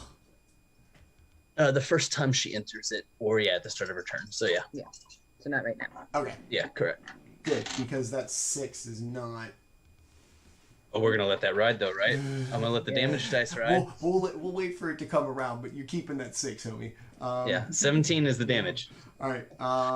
So that's action, bonus action, and with my movement, I'll do a backflip to try to get out of her range. I don't think you can get an attack of opportunity on you when I'm in the between you. Yeah. I'm already 10 feet away anyway, but yeah, Yes. I just want to get further. Get the hell out of there. Get the hell out of there. Yeah, I'll get 30 feet back, and that'll end my turn. All right. Quick point of order. I think Spiritual Guardians is centered on you. Oh, not yeah, on yeah. Space. You're right. I'm going to have to stay where I am. Good call. Thank you. Yeah. Spirit weapon will be right where it is, and that'll end my turn. Okay. All right. Claudius keeps trying to lure your compatriots, and hopefully, while fighting, tries to get you to see the error of your ways. Do you see the error of your ways? What? That I was right and they're trying to delay the inevitable? Yeah, exactly. Yeah, I'm right. Exactly. You are correct, sir. So yeah, I will continue my assault against this being.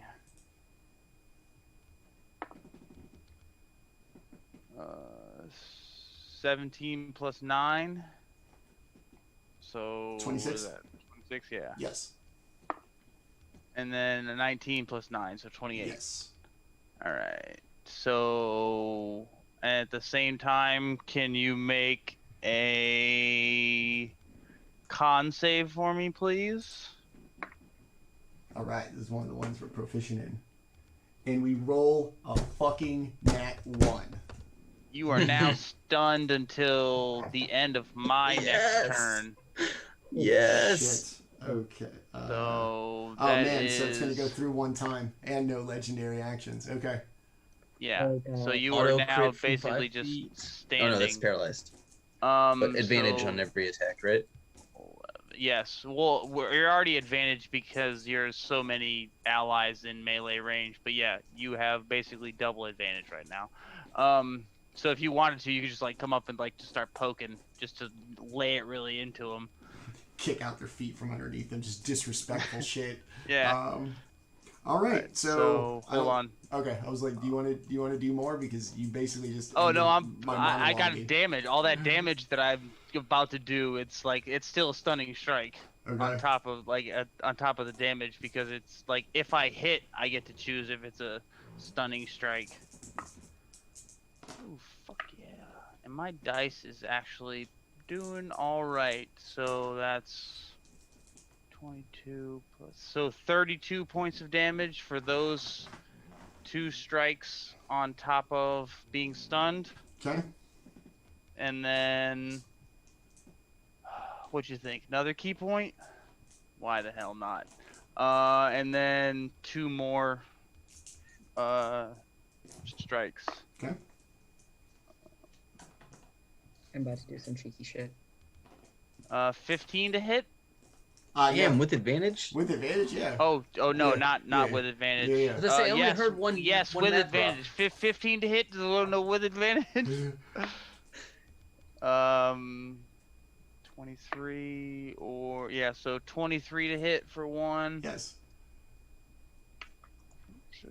Oh no. Oh no. All right. Ooh. 13 points of damage for that one. Okay. And that is my turn. All right. This deity slowly becoming less and less attractive. Its true form becoming more apparent. Stands Oh wait, there. hold on. Sorry. Not 13, it's 19 points of damage. Stands there with this still sly, condescending smirk that, despite the current meta of the situation, still believes it is going to be getting out of it. And as I heard the phrase, I'm going to do some cheeky shit, No. I imagine it is now time for that cheeky shit.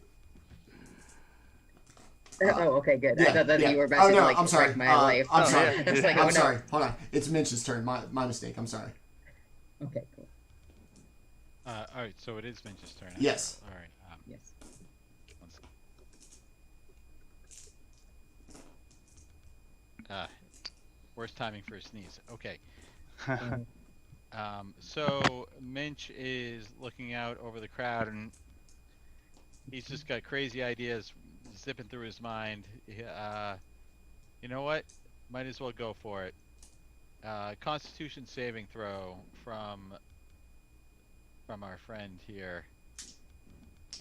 What's the ruling on a stun saving throw? They are It's a they'll con, automatically doesn't fail matter. strength and dexterity. Okay. Yeah. So, and then everything else is at disadvantage, yeah? Yeah. No, it doesn't affect anything Ah. else, I don't think. Okay. 14. Okay, you have been reduced from medium to small. Yo.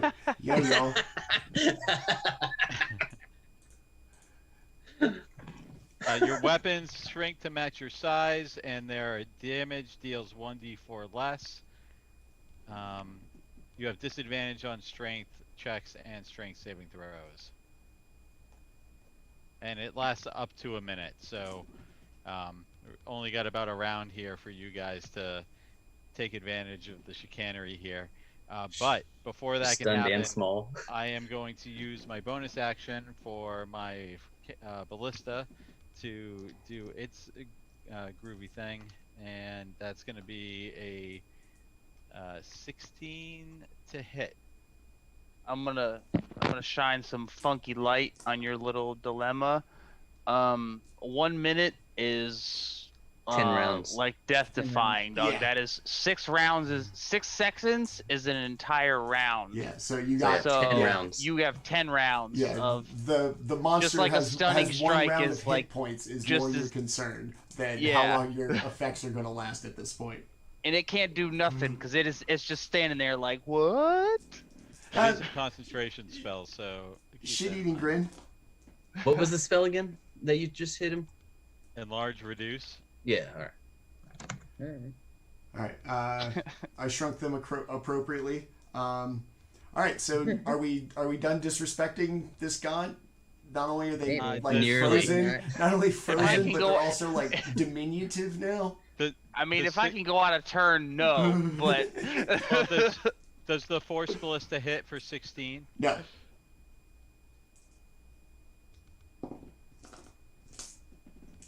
$16 does Is not. now okay. All right. Well, I guess it just went over your head then. Well, yeah. Now that that'll it's land. smaller. Yeah, that's yeah, right. that'll be Minch's turn. Yes. All right. All right. We've been we heard the foreshadowing. I want like full on 1960s British cheeky, like probably the height of so, that phrase. well, Oh, right, quite cheeky. That is. You're gonna glass so him, mate. Belle is going to fly 15 feet above her. Okay. And from above her, a little bit higher, but cast Lightning Lure, which is a strength saving throw, which she automatically fails. So she gets pulled 10 feet up in the air and now is within 5 feet of me and takes 1d8 lightning damage. Which is going to be 16 points of lightning damage. And that does not hold her up, so I imagine that drops her back on her ass and prone. Or Okay. their ass and prone. well, and then if she just reappeared in my line of sight, she's about to get smacked in the face again too. So Okay.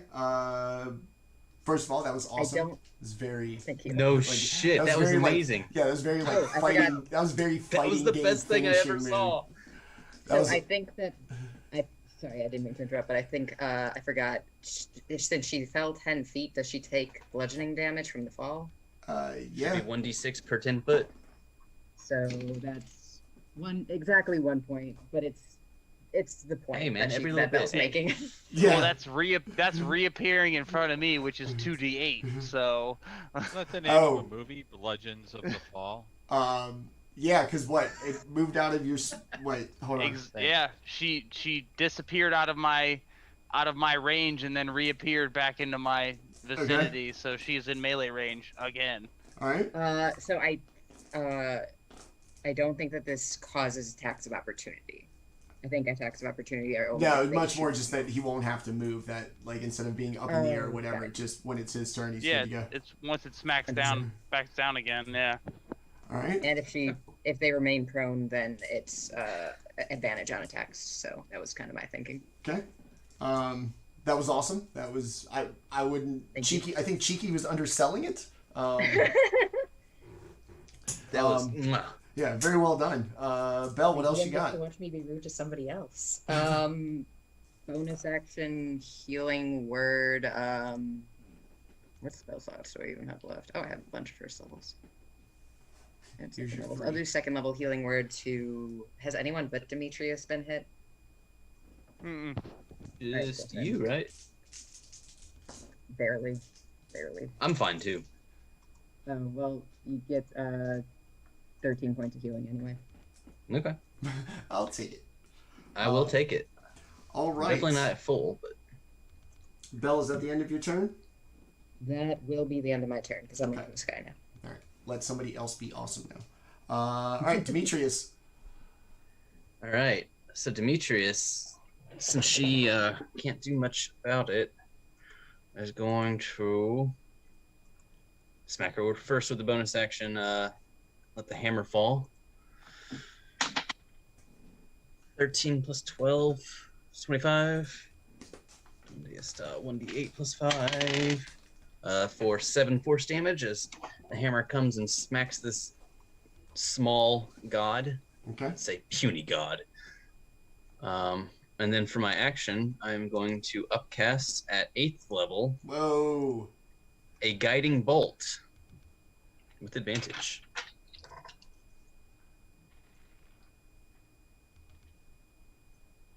Uh, 14 plus 12, Yes. 26.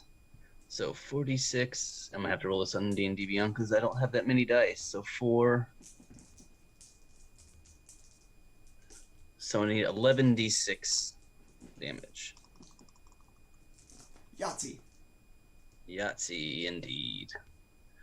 D&D Beyond froze when I did that. So that'd be 44 points of radiant damage. And I believe the next attack against her will be at advantage, but I think it will anyway. So yeah, that will end.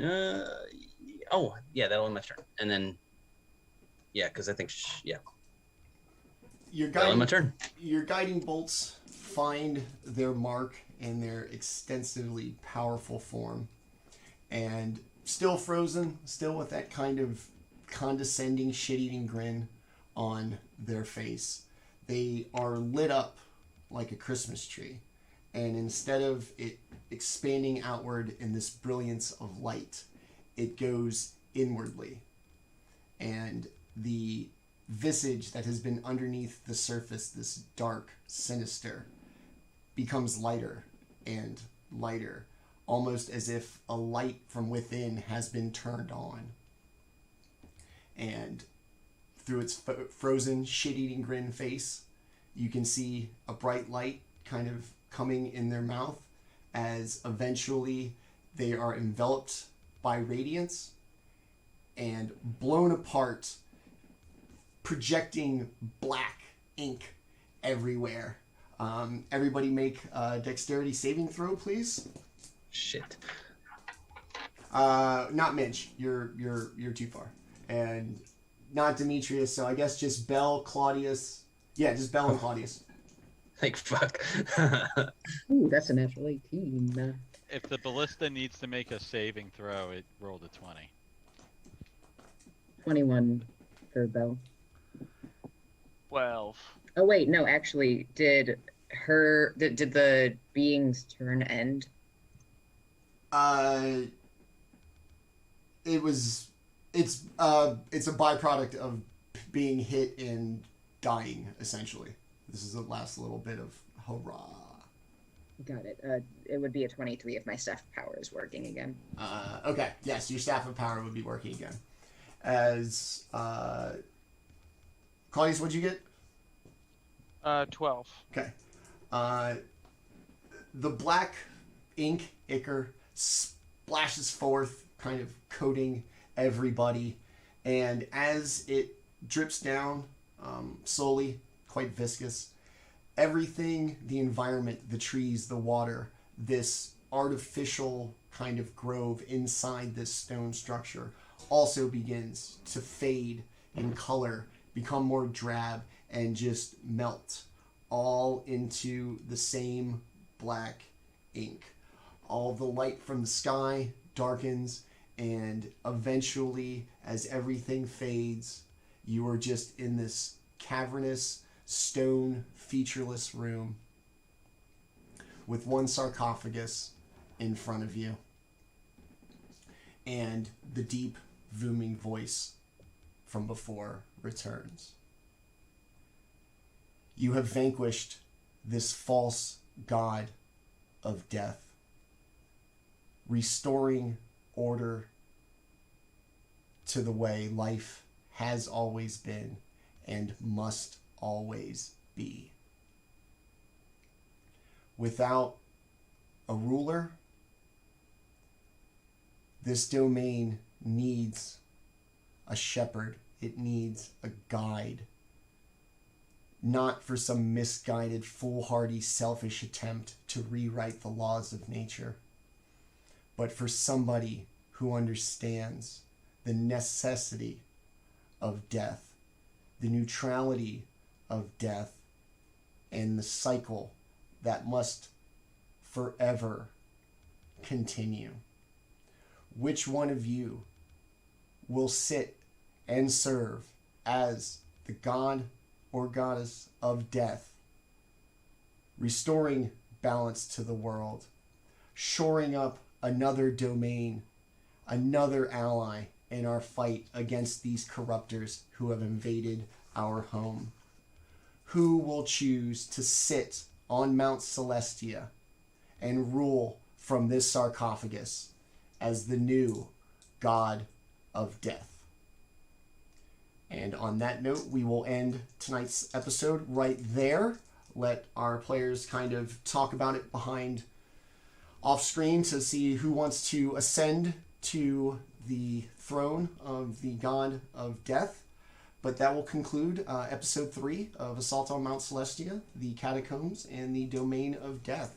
That was awesome, you guys. Like, Hell yeah. that was really cool. That was fun. I started out so nervous and got like so excited by the end of You it. That was so kicked fun. Ass. Yeah, Holy that- shit. That yeah. last move you did was incredible. Like I said, all I'm thinking Fails is auto, like, like- injustice, like fighting game, and that's why you're like so quick, like, okay, hey, just so everybody knows, strength saving throws, you fail automatically. I just want to put that out there so nobody has to look it up in 8 seconds when it is my turn. Exactly. I mean, talk about calling your shots and then making it. Yeah, that was awesome. That was so cool. Thank you. My partner and I are both stalwart. We'll tell you, we're both kind of rules Larry at our table. So we're always like, hang on, how does this work? And so it's fun to put that into practice. Be like, Awesome. I already know how this works. All right, so Stupid stuff. it's not stupid. That was unbelievably well done. That was so cool. Tim, you had a badass turn recently too. so The shrink, yeah, that like is if a nothing large else, that was reduced disrespectful as play. hell. and then Lewis, that stun lock was just clutch. Yeah, the summon was crazy. I was I can't quite tell if she's gonna go into if they're gonna go into phase 2 or not. And I was like, do I have to drop a divine word on her? Yeah, I was like, oh god, I'm gonna use my highest spell slot, and if it doesn't land, I'm gonna be pissed. And I didn't even realize I didn't have advantage on that. I had a 12 and 14 on the die anyway, so it was fine. But because it was a ranged attack, but she was prone. Okay. I thought I came up with a good strategy the first round, and then I tried to do it again, and you were like, "No, just fuck off with your construct." Yeah, I was like, damn. Both constructs lasted less than a full round. Oh, Like, you're they were right. there. They were there for one turn, and then they were annihilated in the next turn. I mean, it's not a waste though, because that legendary action she could have used to suggest Something that else. you turn it on one of us Yeah. or something. Yeah, Right. So, but yeah, so that was fun, like you said, that was great. We turned these out, and it's kind of odd to have Serious new teamwork. people, and then just to have it everybody fitted together. You 3 have actually played together like all at one time, yeah? No? I think so. Yes. Okay. Alcazar's appendix. Yeah. Okay. Yeah, that's what I thought. So The one we where you guys just raffle complete- stomped your worm. Yeah, ruined everything. And the Draco Lich. yeah, Yeah, e- another everything. Draco Lich. This So- was Draco Lich's revenge. That's Yeah, what I was saying during the break. I exactly. was like, I'm getting my fucking Draco Lich encounter. I'm glad that you guys I thought get to about do hitting it with banishment because I figured that would have really pissed you off, but I didn't think it was gonna fail to save. So I was like, no, it's a dragon. They usually have pretty good charisma. No, probably not. It's charming. You don't want to hit it. Yeah, you don't want to hit a dragon with a charisma thing. So you have met these outstanding characters. Some of them we've seen before. Some of them not only are we meeting these characters for the first time, but the players behind them. Everybody was absolutely phenomenal. Thank you so much. We're going to take just a minute real quick for everybody to kind of just give us a quick little insight as to the amazing person behind the characters that we saw this evening. We'll start with Minch. Give us a little bit about Tim. Sure. I've been playing D&D since I got introduced to it by Albin Johnson, who founded the 501st, which is a costuming group out of the world now. They're global, but the first game I ever played in, Al Johnson rolled up in his red Toyota with a red 5 license plate and brought me to a table, and I learned all about the 501st and played a game with a bunch of geeks, and I've been playing ever since. And It's been super fun, and I am just this year finally dipping my toe into some of the Star Wars RPG system, and I'm looking forward to kicking off intro game with Nick to my south tomorrow night and a couple of others. But definitely in love with tabletop gaming right now, even though there's really no shared table tonight. Despite that, like, this has been bread and butter for the last 18 months at least. So looking forward to many more months doing the same, and hopefully along with some of the folks here tonight. Awesome. Thanks for always showing up, buddy. You're always a good time, and I appreciate you being here. Let's go to our fill-in, who kind of came in last minute. Probably very glad he did, and at least one of our other regular players kind of upset. Raz is gonna be mad at you, but this is kind of the way it goes. Thank you for the sub. I appreciate it. So yeah, tell us about Nick and your crazy min-maxing and all the crazy shit that you bring to this channel for your entertainment and mine as well. Yeah, so I am Nick. I just started playing really, I just started playing as a regular thing earlier this year. Started in February playing, but last year my brother-in-law started up a game with my wife, his wife, and I, and a couple of his buddies, and so we started playing a campaign. It's online. It was right after the pandemic started. Before that, I had played one shot, like 3, 5, I don't know, in college years ago, playing as a cleric actually, but it was a pre-made character, so I had no idea what I was doing. So this is my first time like trying out a cleric again.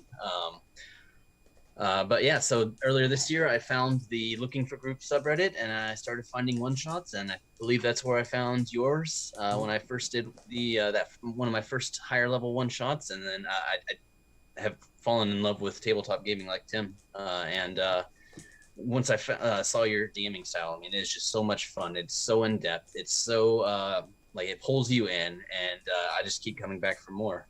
I really like the crunchy side of D&D. As you can tell, Raz and I enjoy like trying to figure out like our ways of like making the most effective character. But for me, what that is because I'm so used to dying in so many of my one shots so easily, is that the better I am at not dying, the longer I get to stay in for the role play, because I'm really getting into the characterization and the backstories, and I really love how your one shots especially like force us to like come up with these huge backstories, because you know it's I want to justify this character. I want to have a character that feels real to me, and so that's a lot of fun. And so yeah, make it as strong as it can be defensively, usually on my side, so that it can't die, and that way I get to sit through all of the scenes. Tim here has been one of my DMs as well. We just finished up my first campaign ever to be finished with my wife and I. That was a lot of fun, so I'm really looking forward to playing this Star Wars RPG game tomorrow with him and a couple other people. And yeah, that's it. That's about it. Awesome. Thanks, buddy. Like I said, I'm always glad to have you, and I know that whatever you're gonna bring is gonna be some kind of, not monstrosity in a bad way, but some very well thought out conceptually mechanics. And yeah, it was kind of interesting to see you just play one class tonight. That was odd. All right, let us go to our first timer. So, like I said, we're kind of an interesting group. Yeah, you fit right in, and we're spectacular, especially there at the end of combat. Tell us a little bit about yourself, and just allow me to say thank you for coming out to play. I know it's been a little while that you've been in the kind of works to get this game out, and always love gaming with new people, and that's the reason why we do the show in the first place. So we are so glad to have had you, and we hope you had as much fun playing with us as we did with you. Yeah, absolutely.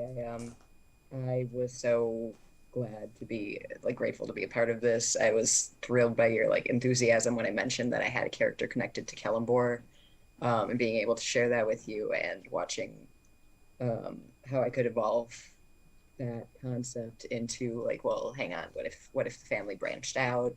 What would drive this from being a favorite soul relationship, like a chosen, to something in the bloodline? So depending on who gets that throne, it's about to get a lot more interesting. for the brights. But I'm Robin. I'm Bardlock Cafe in the chat as well as on Twitter, where I mostly complain and talk about my D&D brainworms. I've been playing irregularly with different systems since high school, so a little over 10 years now. And I have been playing regularly since COVID started, and my lovely DM, Stalwart Gamer in the chat, started Red Hand of Doom in 3.5 with us, where I learned to play with the monsters of Min-Maxers, his brother and my partner, actually. He's not as bad, but that's where I started actually playing Belle's ancestor, Rill, who was this changeling bard who just wanted to protect her friends and develop this relationship with Kalambor. So I'm getting a little bit better of a hang of like the description of combat in the moment, but RP's always been like my bread and butter. And it's one thing that I think is really impressive about your whole setup here is that when you started this and I was like introducing myself, talking, like I picked up my water bottle and I was watching the camera because my hand was just like throwing my water all over the place. And I feel like comfortable. I feel content. I'm like, all right, I brought my best. Awesome. So it was. You absolutely do not be concerned that you did not bring your best. You were an absolute delight. And like I said, the reason why we do this whole show is just so we can play with. I get to play with as many people, and then my players get to meet and interact with new players as everybody kind of comes and goes. And every time we get somebody new in here, I'm so appreciative that they have as much fun their first time as people like Nick and Tim and Lewis who've been doing this for months. And so I feel like that our mission has been accomplished for everybody involved, and that is so fulfilling to me since that was basically the whole purpose of doing this show. So once again, thank you for coming out tonight. We'll see you next week for part 2 of this, maybe as Belle, maybe as somebody else, and we will finish up with my partner on the channel, my friend of 10 years, and my D&D hetero life mate, as we put it. Lewis, go ahead, take it away, buddy. As y'all know, I am Lewis. I am a Twilight Malediction Tuesday character. I play Baldur on Tuesdays. On Wednesdays, sometimes I like to play random characters who may show up in later episodes of this channel. You never know. I like to base all of my characters in the Eberron realm. It's one of my favorite realms in the D&D universe. Both Manny and I have an appreciation for the Keith Baker world. So, if you are a fan of this channel, keep an eye out for any other characters that you may see on this channel, because there may be a tie-in. Other than that, I enjoy playing D&D with Manny, with everybody on this channel. I can't wait to play more games with everybody. I've had such an amazing time. And by the way, you are welcome for the Reddit post. So other than that, that's right. I'm glad that everybody has such a great time here. That's basically why we do this. We enjoy playing D&D. We enjoy hosting. That's why we do this, is because we enjoy D&D as a lifestyle, as a community. It's what brings us all together. So yeah, I'm glad everybody has had a great time. Thanks, Tommy. This has been wonderful. Before we really send this home, I just want to say once again, Manny at GrowedUpGeek, host and dungeon master. Just that this whole thing has been a lot of work. Every time I worry, obviously, about falling flat and failing to meet expectations, and I always hope to not be the worst part of this game. And for as much fun as you guys have, and for all the praise you heap upon me as a DM, I always feel that I am the weakest link in this with players such as yourselves who are absolutely amazing and just kind of roll with these crazy machinations that this struggling film school graduate who currently is a chef has no outlet for. And so I appreciate not only everybody who played tonight, everybody who's played across these 9 months that we've been on this channel, to everybody who watched tonight. I appreciate it so much. The idea that somebody wants to come out and watch me and 4 other people play a game that most people play like in their living rooms for their own enjoyment just warms my heart, and it shows that just the power of this game and the community that we have. So thank you to everybody who played tonight, everybody who watched. It means the world to me. I'm so fulfilled and happy that tonight came out like it did. And you can catch us back here Tuesday night for our next episode of our long-term persistent campaign, Twilight Malediction, Tuesday 7 p.m. right here on the channel.